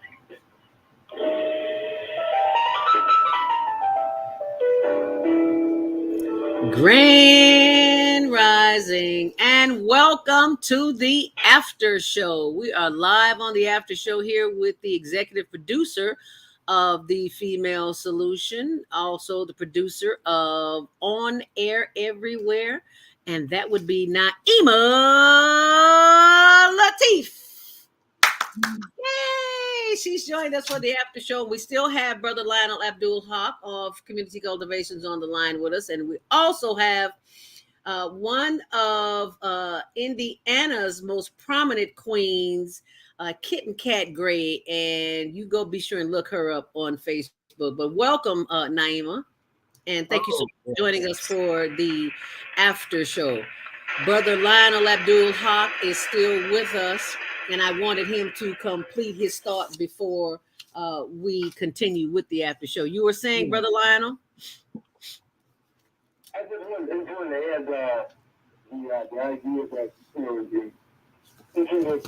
pride goes before the fall.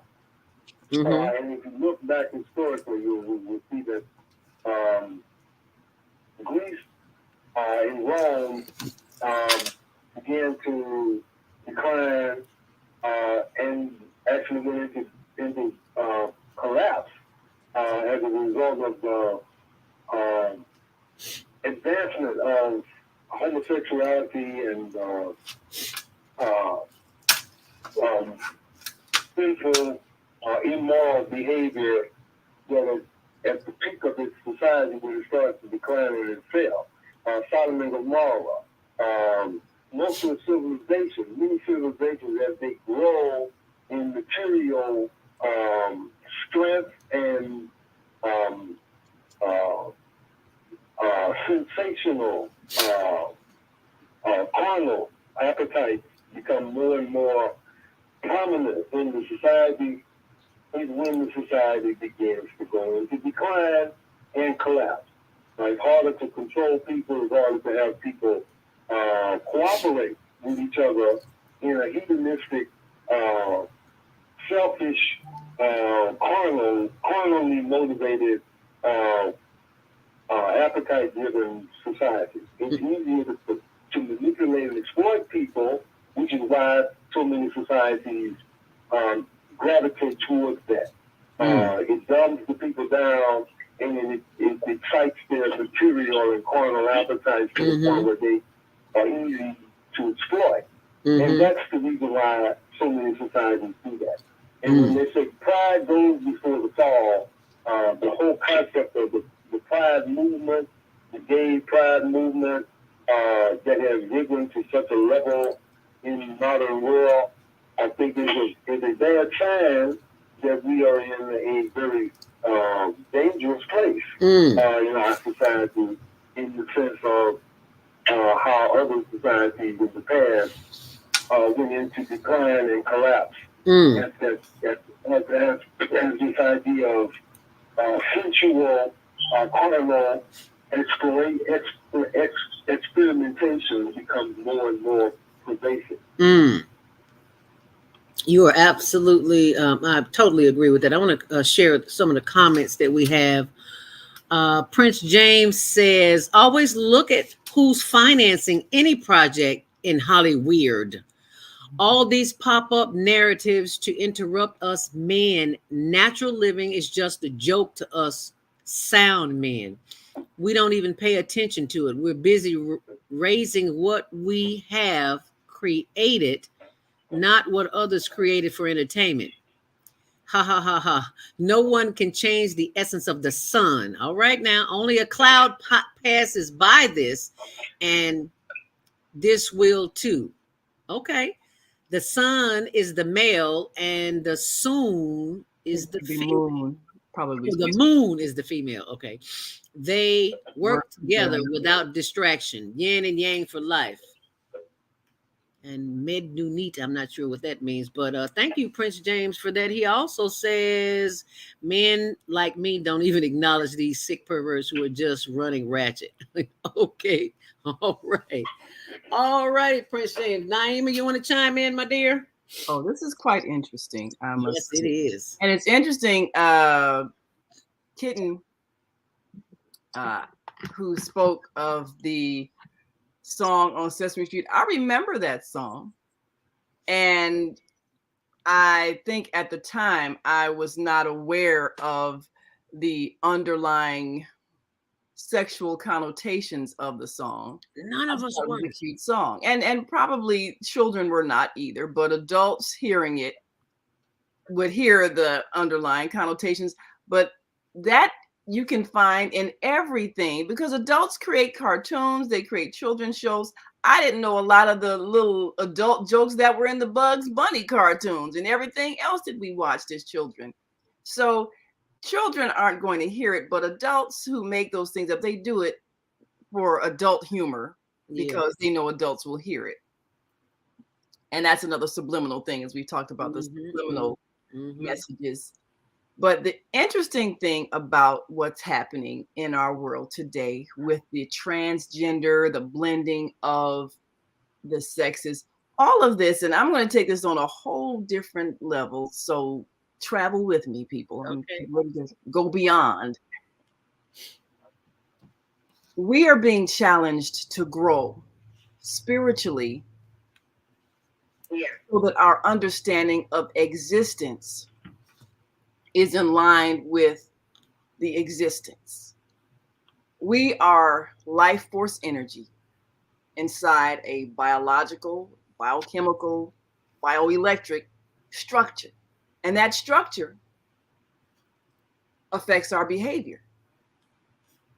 But we are life force energy first and foremost. We are not the structure we're living in, even though it expresses physiologically what happens to us emotionally.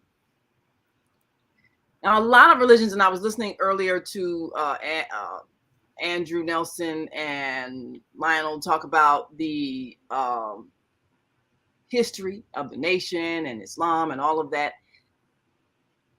All of our religions have gone through some transformations because people might receive an original message, but they don't necessarily have the understanding and the level of consciousness of the one who brought the original message. So it goes through the filter of their cultural bias, the politics of the time, and all of those things. So all of us have received a skewered message.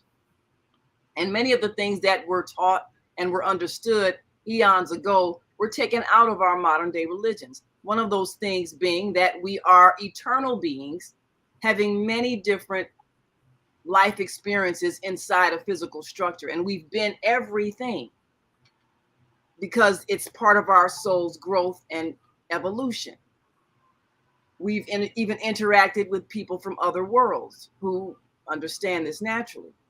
But during our times, and Lionel mentioned some, times that we've done experimentation.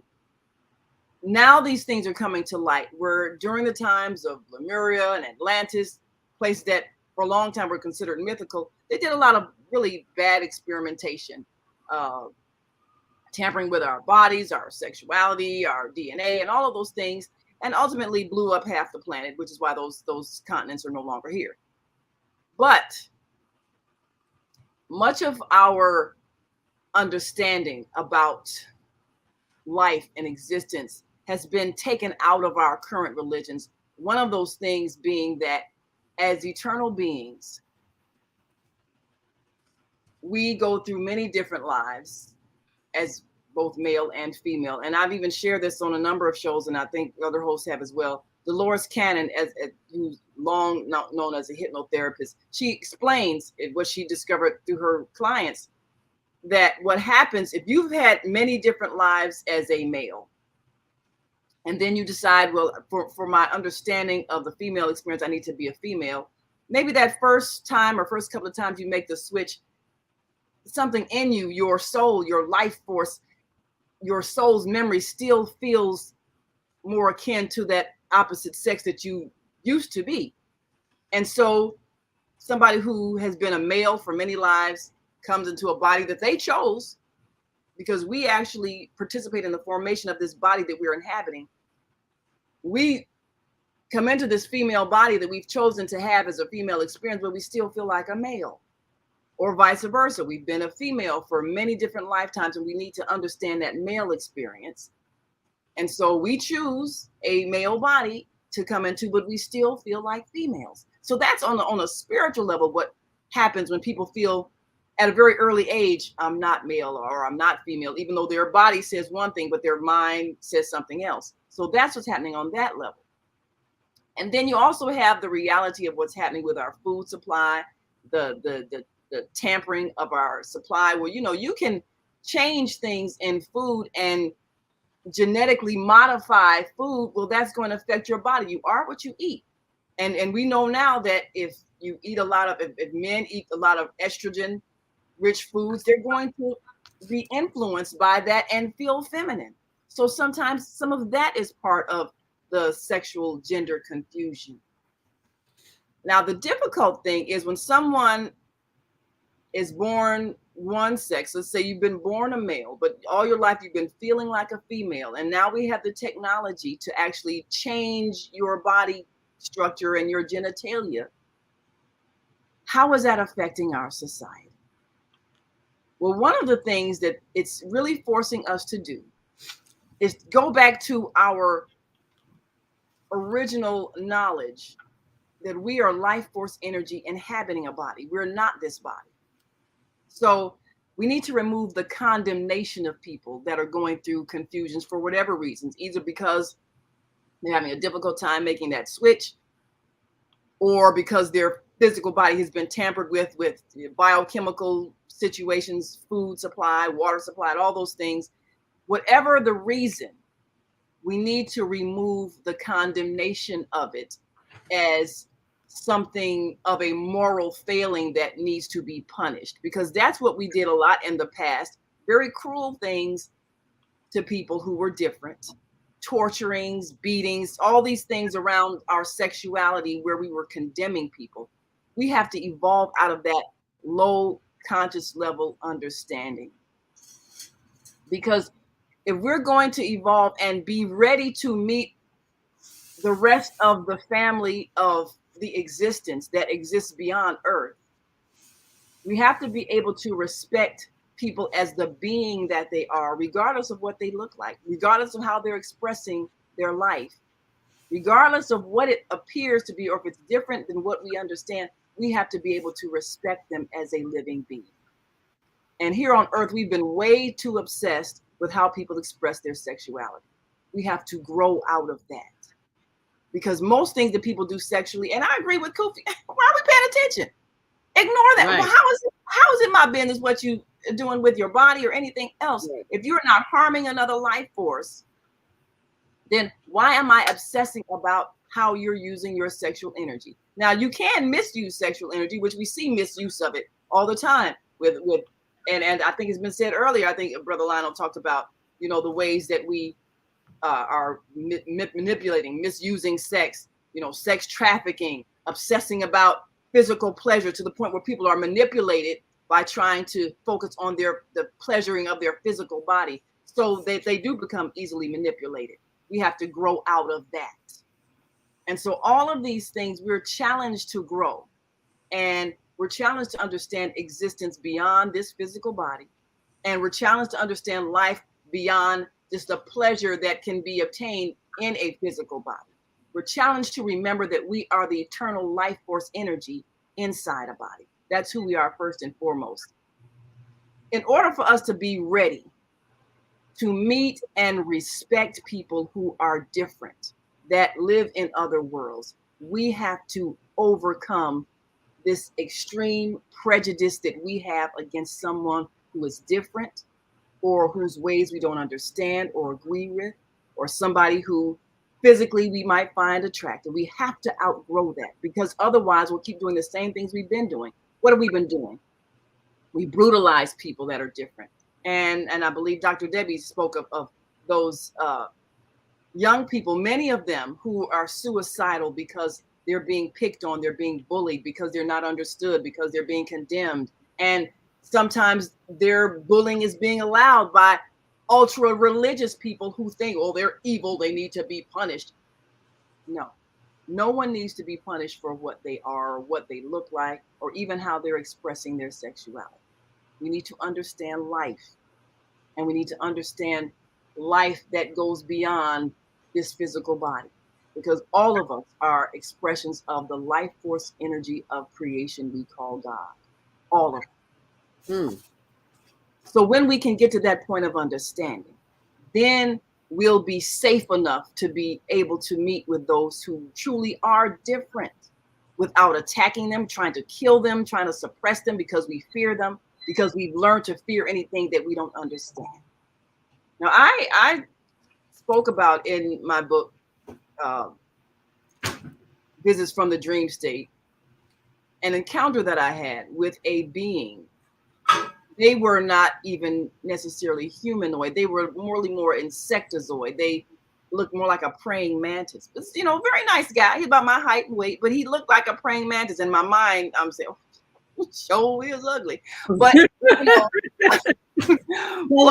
all over again. You sure is ugly. But I realized that probably to this he was male. Probably to him, I probably looked pretty horrifying as well, but he didn't show it. He was very respectful. So we were able to have a conversation telepathically, because that's how you communicate in the other realms. And he explained, in our world, we used to have all the problems you all had: crime, violence, poverty, but now there's peace. So I asked, well, what did you all do to solve the problems? And he just said, we followed our prophet, which let me know, because, as we're taught in the Holy Quran, every people everywhere, all around the world, everybody has received some kind of teaching that teaches them right from wrong. If you follow it, then you won't have problems. Seems so simple. Why have we not been able to do that on earth? Because we keep thinking we're supposed to persecute people who are different. We keep thinking we're supposed to oppress people. We don't know how to share. Just basic things. If we could just get to that point in our evolution, all of our problems would be gone. What do we say here every day? We can solve all our problems. All I have to do is share. So if you keep thinking that other people who are different don't deserve to have their basic needs met, don't deserve basic respect, don't deserve any love, then you'll never get to the point where we can outgrow all of these problems that we have created. So this is challenging us to stop judging, stop condemning, stop hating. Just love them even if you don't understand. That's what we have to do. Powerful. Hamida Ziad says subliminal suggestion. Yeah, everything is subliminal. Shout out to my girl Phyllis Wilson from Glenwood, because I'll see y'all Tuesday morning and we're going to spank some more booty. And for those of you who don't know what that is, that's Midwest, okay? We are the Midwest Queens. As the children say, pull their hand up and snap it back. Yes, we are the Midwest Queens. Yes, we are. Did I do it right now, Eva? I'm sorry. Go ahead, Lionel. I hear your voice back there. I hear a comment coming. Okay. I appreciate your support, Naima. I appreciate your comment. I think from my perspective, and I'm gonna say this and I'm gonna get out of here. But the ideal that we're striving for is a social order. When prayer says, "Thy kingdom come, thy will be done on earth as it is in heaven," the idea is that we're going to come into a social order that is divinely guided, with principles that allow us to grow. That doesn't stifle our growth, but allows us room for growth. And I think fundamentally, a fundamental part of that is the ideal that respects the fundamental basic natural law. And basic natural law does not put your sexuality in public display, does not bring your sex life, your personal preferences into the social reality. When we began to promote ideas, concepts of life that speak to our basic nature in ways that are in conflict or create problems for the social reality, our private life coming into our social life and creating problems for the social reality. That's where the real problems, I think, have not been addressed properly. Abusing people for their difference is not humane. It's not the order of God. Creating a social environment that respects everybody is one that does not bring your personal life into the social reality. You keep your private life private. You keep your social life in a way that respects everybody in society. The idea of bringing your sex into this public arena is where the problem lies. We have to keep our sexuality, our personal preferences, personal. When we bring out into the public and the social reality, has to be something that conforms to a standard that respects everyone. And that's not what we're doing. That's not what we're doing. The conflict comes when you bring your sexual, private, personal preference into a social reality and demand that everybody allow you to do that. When in the context of social law and social reality, your sexuality shouldn't even be a public issue. Thank you. You should keep that private. Yes. And that's where I think the problem is. Well said. I can't stay much longer. I gotta go. I want to let anybody respond if they want to. Okay. But that's basically my position on that. All right. Thank you so much. Powerful. Because we just put everything out here now. Everything. Nothing is sacred. Nothing is personal anymore. So you are right on target. Thank you so much, Brother Lionel Abdul Haqq of Community Cultivations. He is with us here every first Monday of the month. And we are honored to have him here. I can't wait till July because I know it's going to be hot and popping, as the children say. Fatherhood and Masculinity. I will be including information on my blog, zeldaspeaks.wordpress.com, for future information, as well as information from the show that I like to share with you. Lionel, would you like to leave some contact information? Yes, I would. 773-642-1453. And I appreciate all that you girls really are doing, and may Allah continue to bless us all.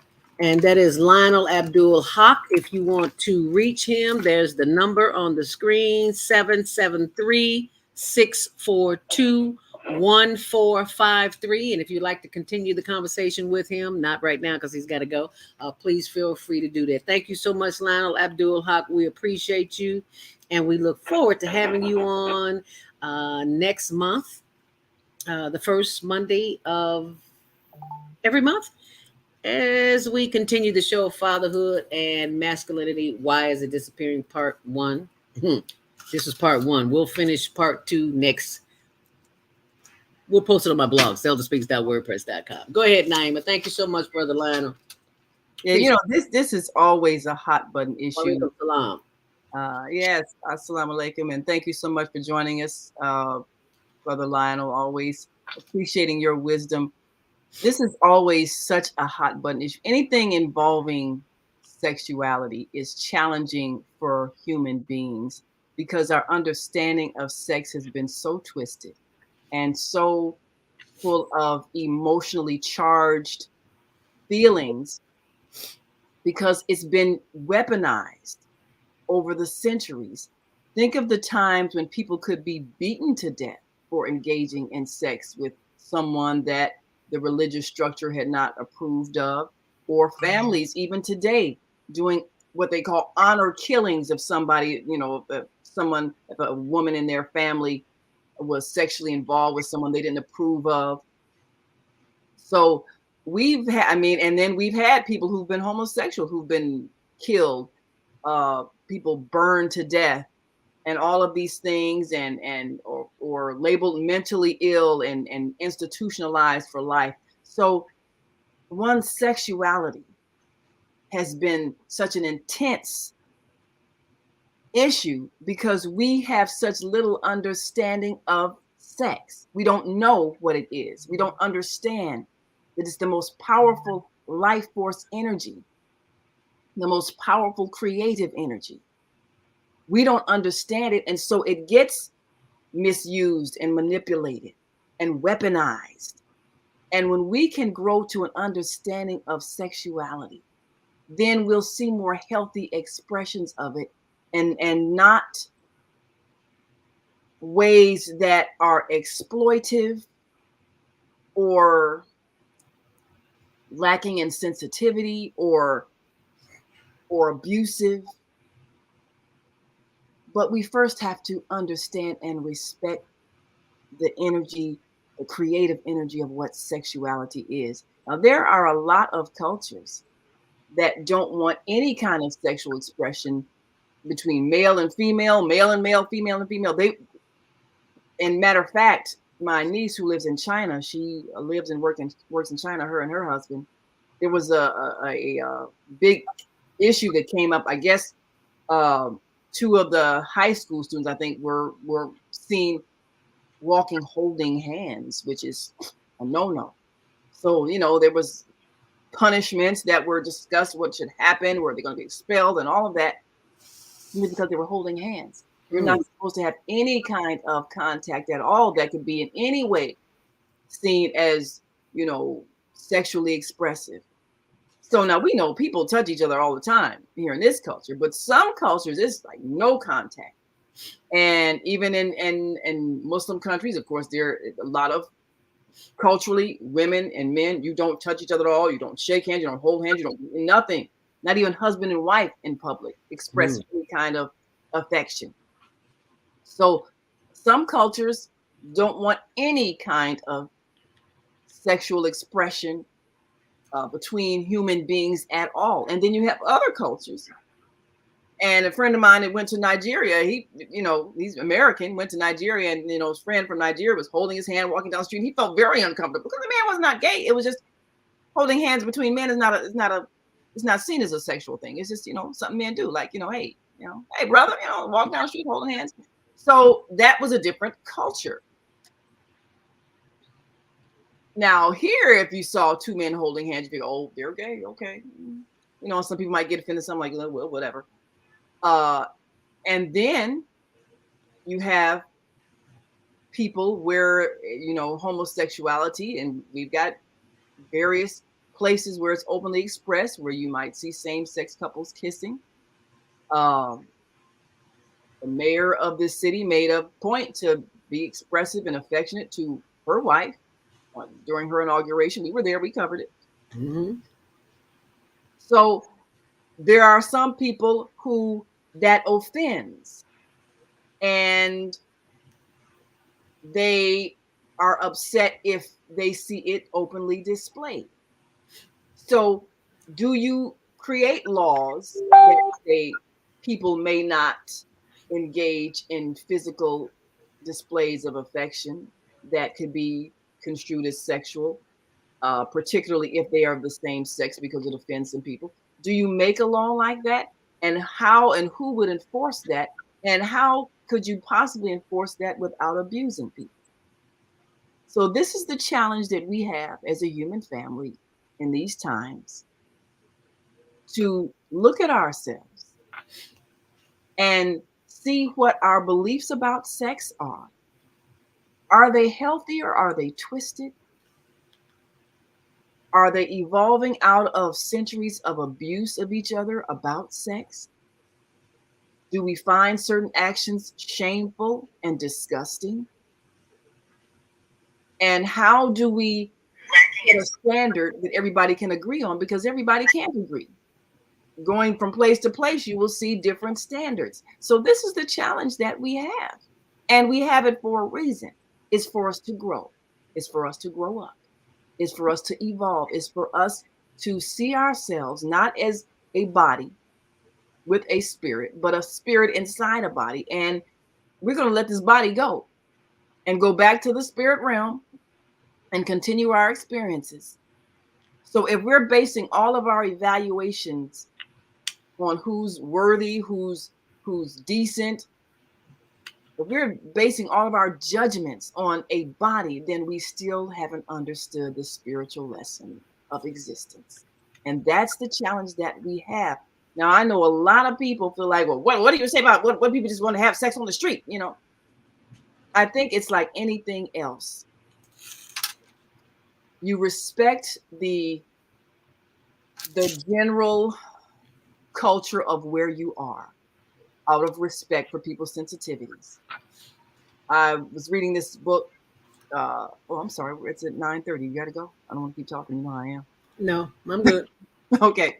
I was reading this book, Mutant Message Down Under, where this woman, Marla Morgan, I'm sure I've mentioned it before. Yes. We visit the Aborigines. Trainer gave me that book years ago. Yeah. Oh, yes. Well, people there, they, walk around in their open spaces with no clothing, but they understood that she had a certain level of modesty. So they gave her, some, put over her basic parts. Mm-hmm.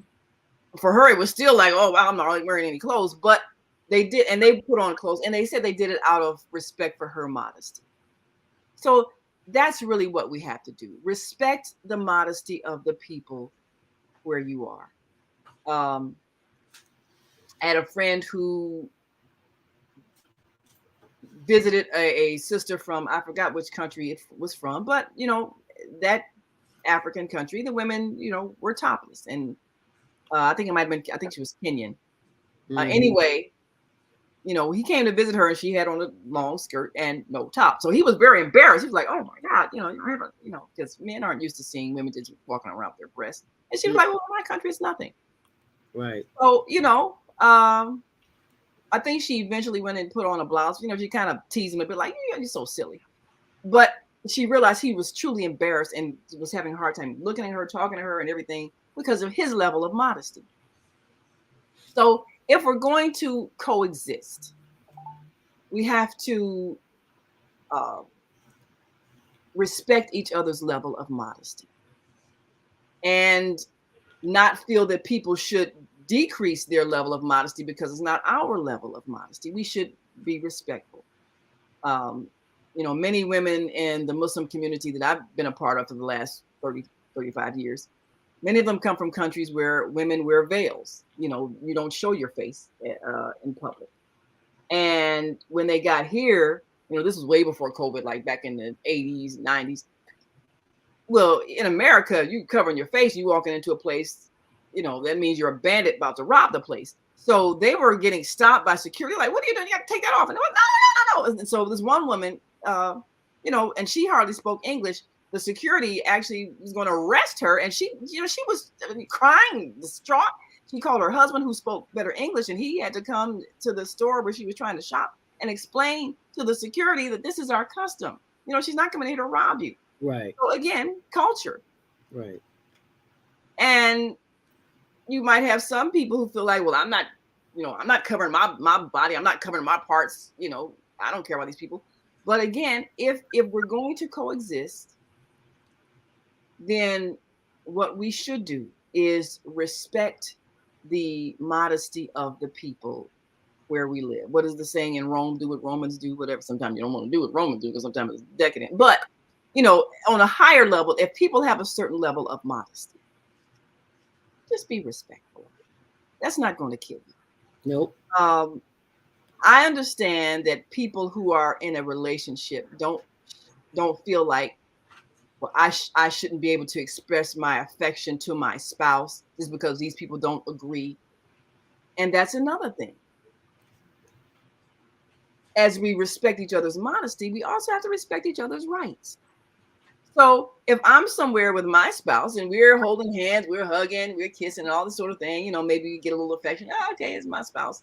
But then somebody else who has a spouse of the same gender is made to feel like, oh, you're a disgusting person if they're showing affection to their spouse. Is that right? Is that respectful? Even if we don't understand it, even if we don't agree, even if we feel like there's something wrong with whatever it is, and we quote all kinds of scriptures because they're all there. But these are two beings. And before they were inside these bodies, they were two spirits. And it's the spirit that attracts spirit, and it's the spirit that loves a spirit. So if they're expressing affection in the bodies that they're wearing, and we don't understand that, or we feel like it's out of order with nature, whatever it is, and we're saying, I don't want you expressing affection to this person because it offends me, we have to look at ourselves. Thank you. Is that a loving way to treat another being?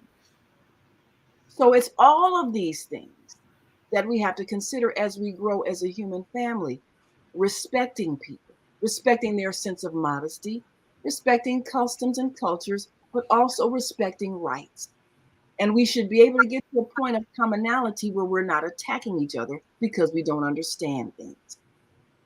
Yes, there's a distinct male and female energy. And that's for a reason. But even that evolves. And I think it was Viata that was talking about the documentary earlier, What is a Woman? There was a time when roles were very much defined. Okay, I'm a man and I'm going to drive a truck, or I'm going to dig in the dirt. I'm a female, I'm going to be home sewing and knitting and cooking. This is my role. Well, a lot of things change those roles, and those roles have been quite blurred now. Matter of fact, you know, you go out in the city of Chicago, most of the people driving the buses are female. Yeah, they are. So a lot of things that used to be very much gender-based, that doesn't exist anymore. You have a whole lot of men that cook and clean and you know, all of that, and they're masculine. Got one right here, I know. Oh, yes. So, you know, there was a time then people wouldn't teach their sons how to cook. So, you know, they didn't know how to feed themselves. But now taught him well. Oh, yes. And my husband, he definitely was a great cook. People came and visited us for his cooking. They didn't come. That's for his cooking. I know. Same here. Tennille and Troy come all the time. Yes. When Tony cooking again. Yeah. So the sharp lines of gender and roles have changed. They have evolved. You don't stop becoming female because you're driving a bus. You don't stop becoming male because you sew clothing. I mean, my husband, he also sewed. He used to make my garments. So if you had a thought, yeah, he made a whole wardrobe. Wow. So now, if your thought of, well, that's not a masculine act, well, you know, then yes, it is. You're limited. Yeah. Yes, it is. Tony's brother designers. Prom dresses. Yes. Modest. We made prom dresses. Yes. And not every male designer is gay. About him. Right. Right. Most of the designers in America are men. Yes. Women are just catching up. Yes. Even though we've been behind the scenes all the time, because that's where they learned how to sew from us. So I know. Oh yeah, but you know, a skill is a skill. Right. A skill is neither male nor female. It's a skill. So you can drive a train, you can plow the field, you can drive an airplane, you can sew a garment, you can cook a banquet, you can braid hair, you can do all kinds of things. There's skills. A skill is neither male nor female, but there were times when they were very sharply defined by gender. So now when it comes to toys, yeah, you know, little boys, they may tend to gravitate toward trucks and trains and that sort of thing. I got a little nephew, whenever I go babysit him, I got to, you know, roll around on the floor with his trucks and cars and stuff. And that's fine. You know, he's all boy, you know. Mm-hmm. But then there are people who feel like, well, look, you know, I should give if my son wants a doll, well, okay, he's going to be a father one day, perhaps, or he should, or even, you know, he may be a caregiver. Maybe he should know how to take care of a baby doll or something like that. Some people look at that way. Some people go, oh, I would never give my son a doll. He can end up being a sissy, you know, all kinds of things. Because we have those concepts. A feminine boy many times has been the subject of teasing, of ridicule, of bullying. Some have committed suicide. Now, is that a kind way to treat a person? So if someone evolves towards something, an interest that they have, let them be. I have a very good friend who's a famous designer, and I have modeled in his shows. And he said when he was a boy, his father bought him a sewing machine. Fabulous designer. Quentin D. Alexander. His stuff is on yes, downtown. Yes. He learned how to sew at a very early age. That was a skill he developed. So if someone has an interest towards something, and you don't know, again, looking beyond this one life, we've had many different lives, many different experiences. Someone could have been a great designer, a great musician, a great chef in another life. And sometimes those interests bleed into another life. If we're allowed to realize that we're eternal beings having many life experiences, then we can accept these things and see people beyond whatever body they're living in right now. That's why we have these child geniuses. You know, 6 years old and you're playing Mozart. Well, in another life, you were a piano master, so that's still a part of what your soul remembers. So this is why we have to see each other beyond the body we're wearing right now. We are eternal beings having a temporary life experience for our soul's growth and evolution so that we can learn how to love. That's why we're here, to learn how to love. You can't love if you're in judgment. You can't love if you're in condemnation. You can't love if you think people should be punished because they're behaving in a way that you don't understand. So this is why we have to look at why we're triggered so much by this whole transgender thing. There is a point where people are manipulating sexuality and sexual energy in a way that is unhealthy, in a way that is destructive. And we do have to look at that, because anytime people are focusing on the body, the pleasures of the body, the stimulation of the body, they are trying to manipulate you. And there is a point where we have to say, stop. Everything cannot be sexualized. So even that Sesame Street song, I mean, it's a cute song. I think it's funny that it was understood that that was, you know, some sexual innuendos in the song. Should they have pulled it? Well, children wouldn't have seen it that way unless children have been so much sexualized and exposed to sexuality and sexual innuendo. Some of them might have got it, you know, by the age like 9, 10, you do get the little jokes and songs and things like that. They could have just let it be an innocent song that it was supposed to be, and that a 4-year-old would have heard it as, or, you know, they could say, no, we see what that is. Take that off. So I don't know. We have to look at ourselves. Sometimes what is that saying? Sometimes a cigar is just a cigar. You know, it's not always, you know, a symbol of something else. So we have to look at ourselves too. Are we too sexually obsessed? So that the point where we can't teach reproduction in a healthy manner. The show that I do with my sisters, 3 Black Moms, and we're going to be talking about transgenders on this coming Sunday at 5 p.m. Central, 6 p.m. Eastern.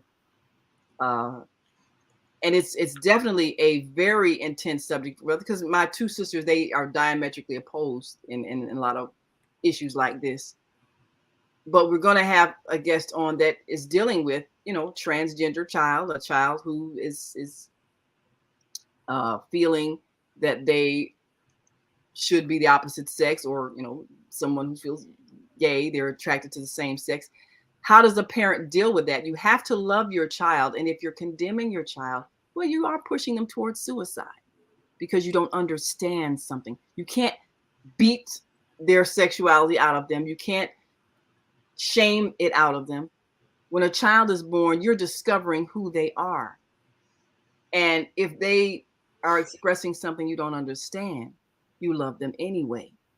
And you support them anyway. That issue came up on one of my favorite shows, This Is Us. You know, the daughter of one of the characters, you know, she told her parents she was gay, and she had a girlfriend, and they had really struggled with that because, you know, you feel the way you feel. So, they had to really kind of go through the process of accepting that which they may not have understood, but loving their daughter anyway. And that is the biggest challenge for a lot of parents.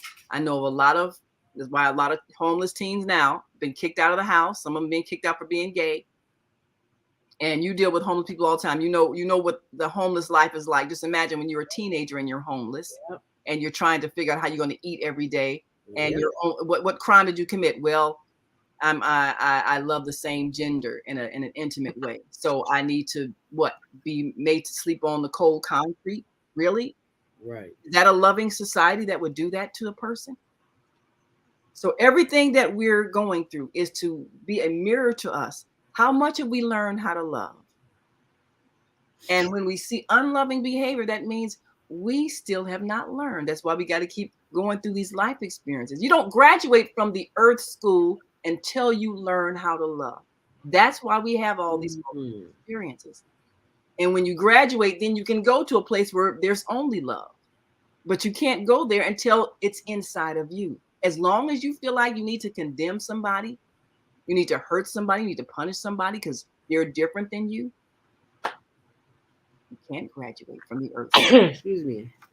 So that's why we're here. And all of these things are coming to the surface so we can see ourselves. We can see how unloving we are to people who are different. We can see how hostile we are about sexuality. Why is that? And I posed the question, I think one of the Three Black Moms shows, and I think I also mentioned it on someone else's show when we were talking about the abortion issue. Human females are the only species that has no idea when we're fertile. Why don't we know our bodies? Because we have looked at sexuality as something shameful and dirty. If we were intelligent, we would study these bodies and we would know that exact day when we're fertile. There would be no accidental pregnancies. There would be no issue of should I abort the fetus or should I keep it, or that wouldn't even be an issue. We would know our bodies like every female of every other species on the planet. It's only because of our twisted, misshapen beliefs about sex that we will not study our bodies. They work like clockwork. They work according to the moon cycles. I mean, we have all the information. Why aren't we knowing our bodies? How many of our mothers talk to us about sex? Probably none. Not mine. What they said, don't be out there being fast and be with them boys. What does that mean? What exactly does that mean? Or if somebody touches you, I'm a shameful, horrible person. No conversation whatsoever. At 14, I woke up in a pool of blood and I'm thinking I'm dying. Nobody talked to me about a menstrual cycle. I had no idea. My mom passed. I went to live with her aunt. She had 2 boys. What does she know? Yeah. Well, she know about a cycle. She had one. She had 2 babies, but we never had that conversation. Right. And we said, well, they should teach sex education in school. Why are we trying to make strangers responsible for what we should be able to teach our own children?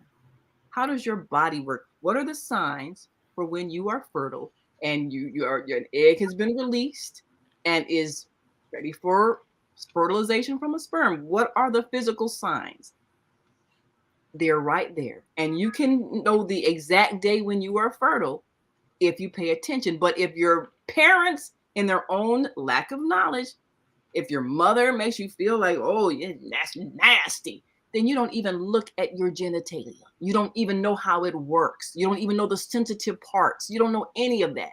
So then you get with a person of the opposite sex and you're hoping that they know something about your parts. They don't know anything about yours, like you don't know anything about theirs. What were you taught? Were you taught the sensitive parts of a man? Oh no, what our mothers ever taught? Oh, well, this is the part of a man that nobody teaches you that. So you hope that he's practiced with enough people so that when he comes to you, he doesn't cause you pain. That's our introduction to sex. Does it make any sense? No. But in this culture that evolved out of, very puritanical European culture, but even some African cultures don't have it together. So just being from one continent or another doesn't mean we are highly evolved. Everybody on the planet has been ignorant when it comes to sex. Thank you. So now you have some men who will take their sons to a professional sex worker, a prostitute, that will introduce them to sexuality, because that's the only way they know. And that's been, and so women who are sex workers, they feel like, well, look, I'm supplying a service. So do we condemn them? Do we jail them? Well, in many places, yes. But how hypocritical is that? If you have a large number of people who are going to sex workers, who are paying for their services, who are taking their sons to them, but then if they get caught doing the business that they do, they go to jail. Yeah. That's hypocritical. And they wouldn't have to, we wouldn't have that trade if we could simply teach our children about sexuality. How do the parts work? It's supposed to produce a very high vibrational experience that brings you higher spirituality. That's what the sex act is supposed to do. It's supposed to bring you closer to the divine. How can you get there if you're believing it's shameful and you don't even know how the parts work? And you don't even know what day you're opening the gate for another soul to be able to come through you for this earth experience. So that ends up being an accident. So then instead of you welcoming the life coming through you, you're giving out vibrations of shame and regret.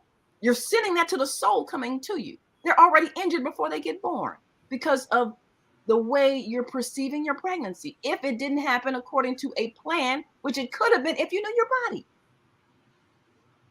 So all of these things that we're being forced to look at as a result of the exposure of questions about one's sexual identity. What do we really understand about sex? Do we really understand its purpose and its power in creating and expanding consciousness? Are we teaching in a way that is wholesome and appreciative of what the sex act is? Or have we weaponized it and made it a source of punishment and shame and control? Oh, yeah. It is a weapon. Yes, it is. We when women have children with men and they're mad at the men, what do? They withhold the love of the children. Yeah. And the children suffer. The children suffer. You're already suffering. So that's why we do what we can to help maintain the sanity of our children. And we do that through the Global Virtual Teen Talent Contest, which airs every last Saturday of the month. For June, it'll be June 30th. So if you have teens between the ages of 13 and 19, even though we do have preteens, we accept them anyway. They're children and they want to showcase their talent. Just send an email. It's on my blog, zeldaspeaks.wordpress.com. Just send us a 1-minute video clip with their name, their city they live in or country, because we got so many from out of the country, and what their talent is, what they're going to do: sing, dance, write, act, direct, sew, whatever they're going to do. Just send that to us. 1-minute video clip of their talent, and then maybe 15-30 seconds of who they are as a person. So we want to leave that with you today. Oh, and for those who want to donate to the Teen Talent Contest, these are the donations. These are some of the prizes, I should say, that we will offer those who do donate. This is like a road cam. This is the big one you put on your front mirror in the car. And this is the other one where you can put it wherever you want to put it.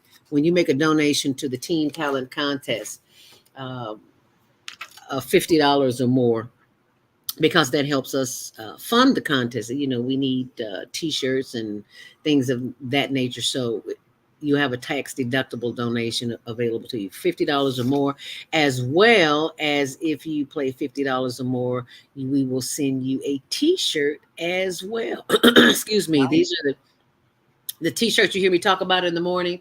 For our Inhale and Exhale series. It's important that when you're taking all those selfies of yourself, you need to see these T-shirts so that you can say affirmations as you are looking at them.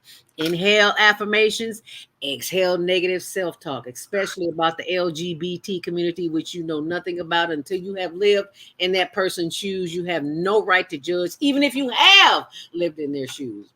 Inhale, love, exhale, hate. And you're absolutely right, Naima. That's exactly what we need. More love and less hate, because hate is simply a misunderstanding understanding because you haven't taken the time to learn about a person, place, or situation. So inhale love, exhale hate. Next we have, and if you need love, give yourself some love. Don't wait on it coming from out there, he, she, it, because that's not where real love comes from. Real love is within. It comes from within and it flows out. So if you need self-love, try some self-love. Inhale genius and exhale debt. This is one of my favorites. We all come into the world thinking we are less than, and we are so much more. But most of the times we don't realize that until we get to be my age. But luckily, this generation is learning at a young age. So I'm very grateful for that. So inhale genius, exhale debt. And did I say debt? Yeah. Inhale genius, exhale doubt. Exhale. Doubt and debt. Inhale that. And we got to meditate to activate. You have got to spend some time with yourself if you are to activate the powers within, because they keep the TV, the radio, the phone, all the games, they keep that. It's a distraction so that you cannot develop your inner self and learn to love your inner self and other people without criticism. That's why you must meditate in order to activate. And meditate is not always, crossing your legs, holding your breath. It could be looking out the window at the water or sitting in the grass, drinking a cup of tea, whatever. Just meditate. That's what you got to do. Meditate means, and let me tell you this, the goal of the meditation isn't to control your thoughts, but stop letting your thoughts control you. How about that?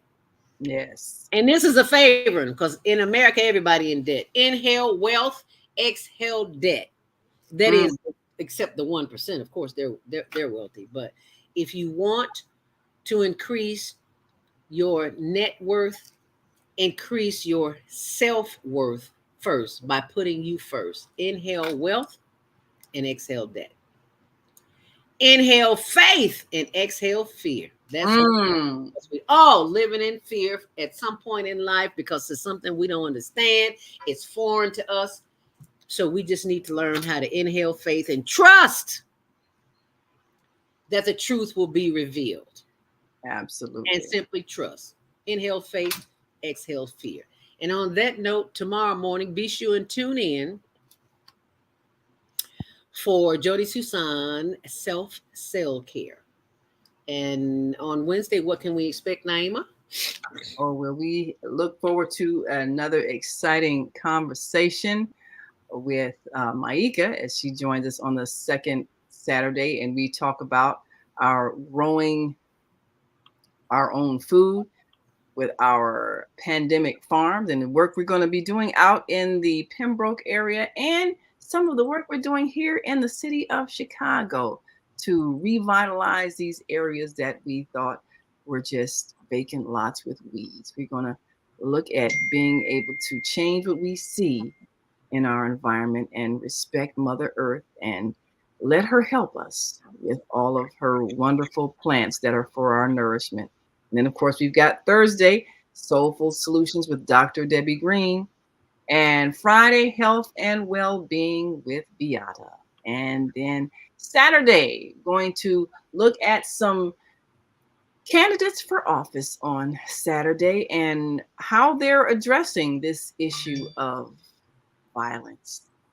And a special program that we're launching, and we'll be talking to you about this personally, called Lifting Our Vibrations into Love.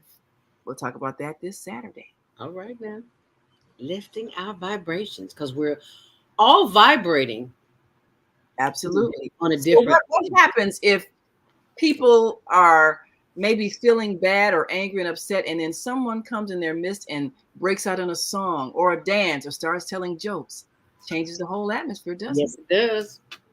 So that's what we'll be creating, a way to change the vibration so that we can actually change what people feel, and therefore we can transform them from the inside out. They won't feel angry and they won't feel inclined to act violently because we've shared the love.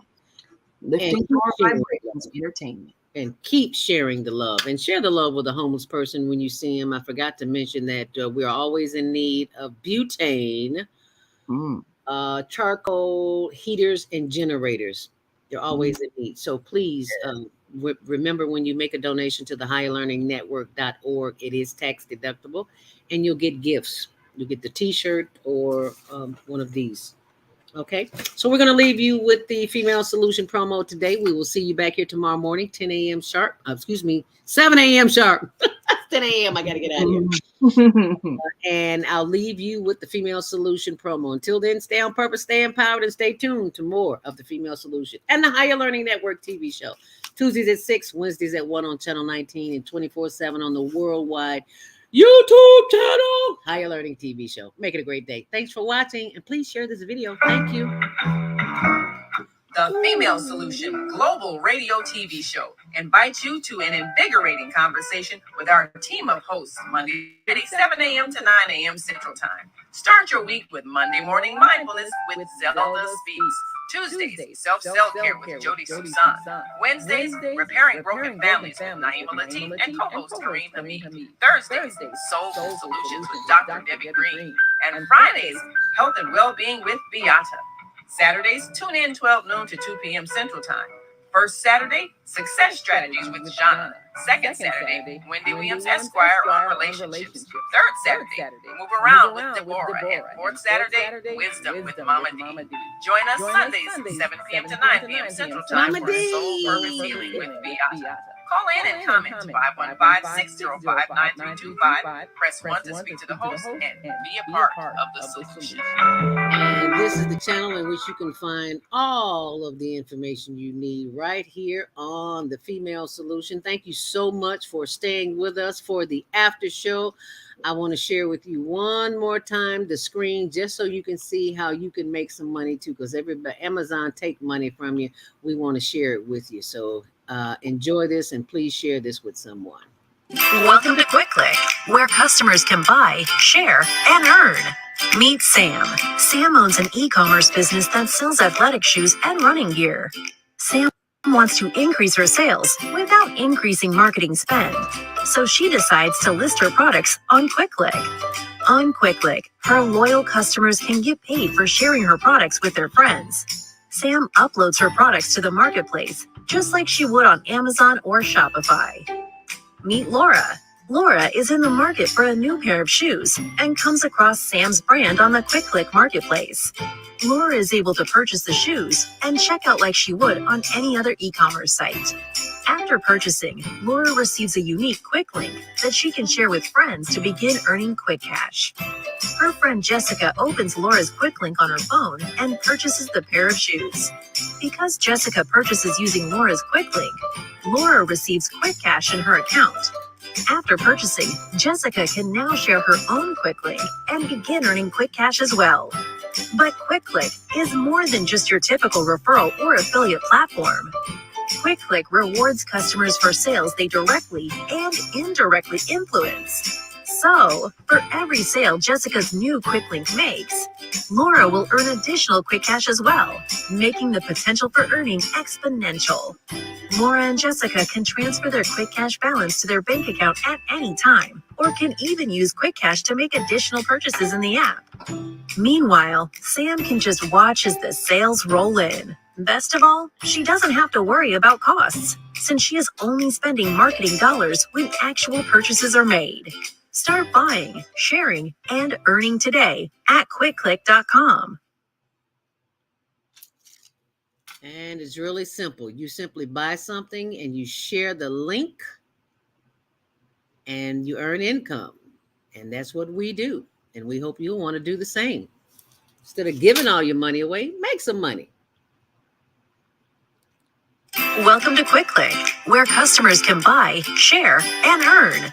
Meet Sam. Sam owns an e-commerce business that sells athletic shoes and running gear. Sam wants to increase her sales without increasing marketing spend, so she decides to list her products on QuickClick. On QuickClick, her loyal customers can get paid for sharing her products with their friends. Sam uploads her products to the marketplace, just like she would on Amazon or Shopify. Meet Laura. Laura is in the market for a new pair of shoes and comes across Sam's brand on the Quick Click marketplace. Laura is able to purchase the shoes and check out like she would on any other e-commerce site. After purchasing, Laura receives a unique quick link that she can share with friends to begin earning quick cash. Her friend Jessica opens Laura's quick link on her phone and purchases the pair of shoes. Because Jessica purchases using Laura's quick link, Laura receives quick cash in her account. After purchasing, Jessica can now share her own quick link and begin earning quick cash as well. But QuickClick is more than just your typical referral or affiliate platform. QuickClick rewards customers for sales they directly and indirectly influence. So, for every sale Jessica's new quick link makes, Laura will earn additional quick cash as well, making the potential for earning exponential. Laura and Jessica can transfer their quick cash balance to their bank account at any time, or can even use quick cash to make additional purchases in the app. Meanwhile, Sam can just watch as the sales roll in. Best of all, she doesn't have to worry about costs, since she is only spending marketing dollars when actual purchases are made. Start buying, sharing, and earning today at quickclick.com. And I hope you've enjoyed that. Thank you so much for keeping me company this Monday morning mindfulness. I will see you back here tomorrow with Jody Susan on self-care. And thank you so much. Please share the video. Let's spread the love. Let's not hate. We don't have to. And we don't have to live in fear. All we have to do is trust the inner voice that is always with us, guides us, guards us, and protects us. And protect those who watch this show and know that they are loved. And all they have to do is forgive themselves first for whatever reason they think they did wrong, said wrong, had a wrong experience. Just forgive yourself and move on. God has always forgiven you, already forgiven you. So why are you holding on to it? Let it go.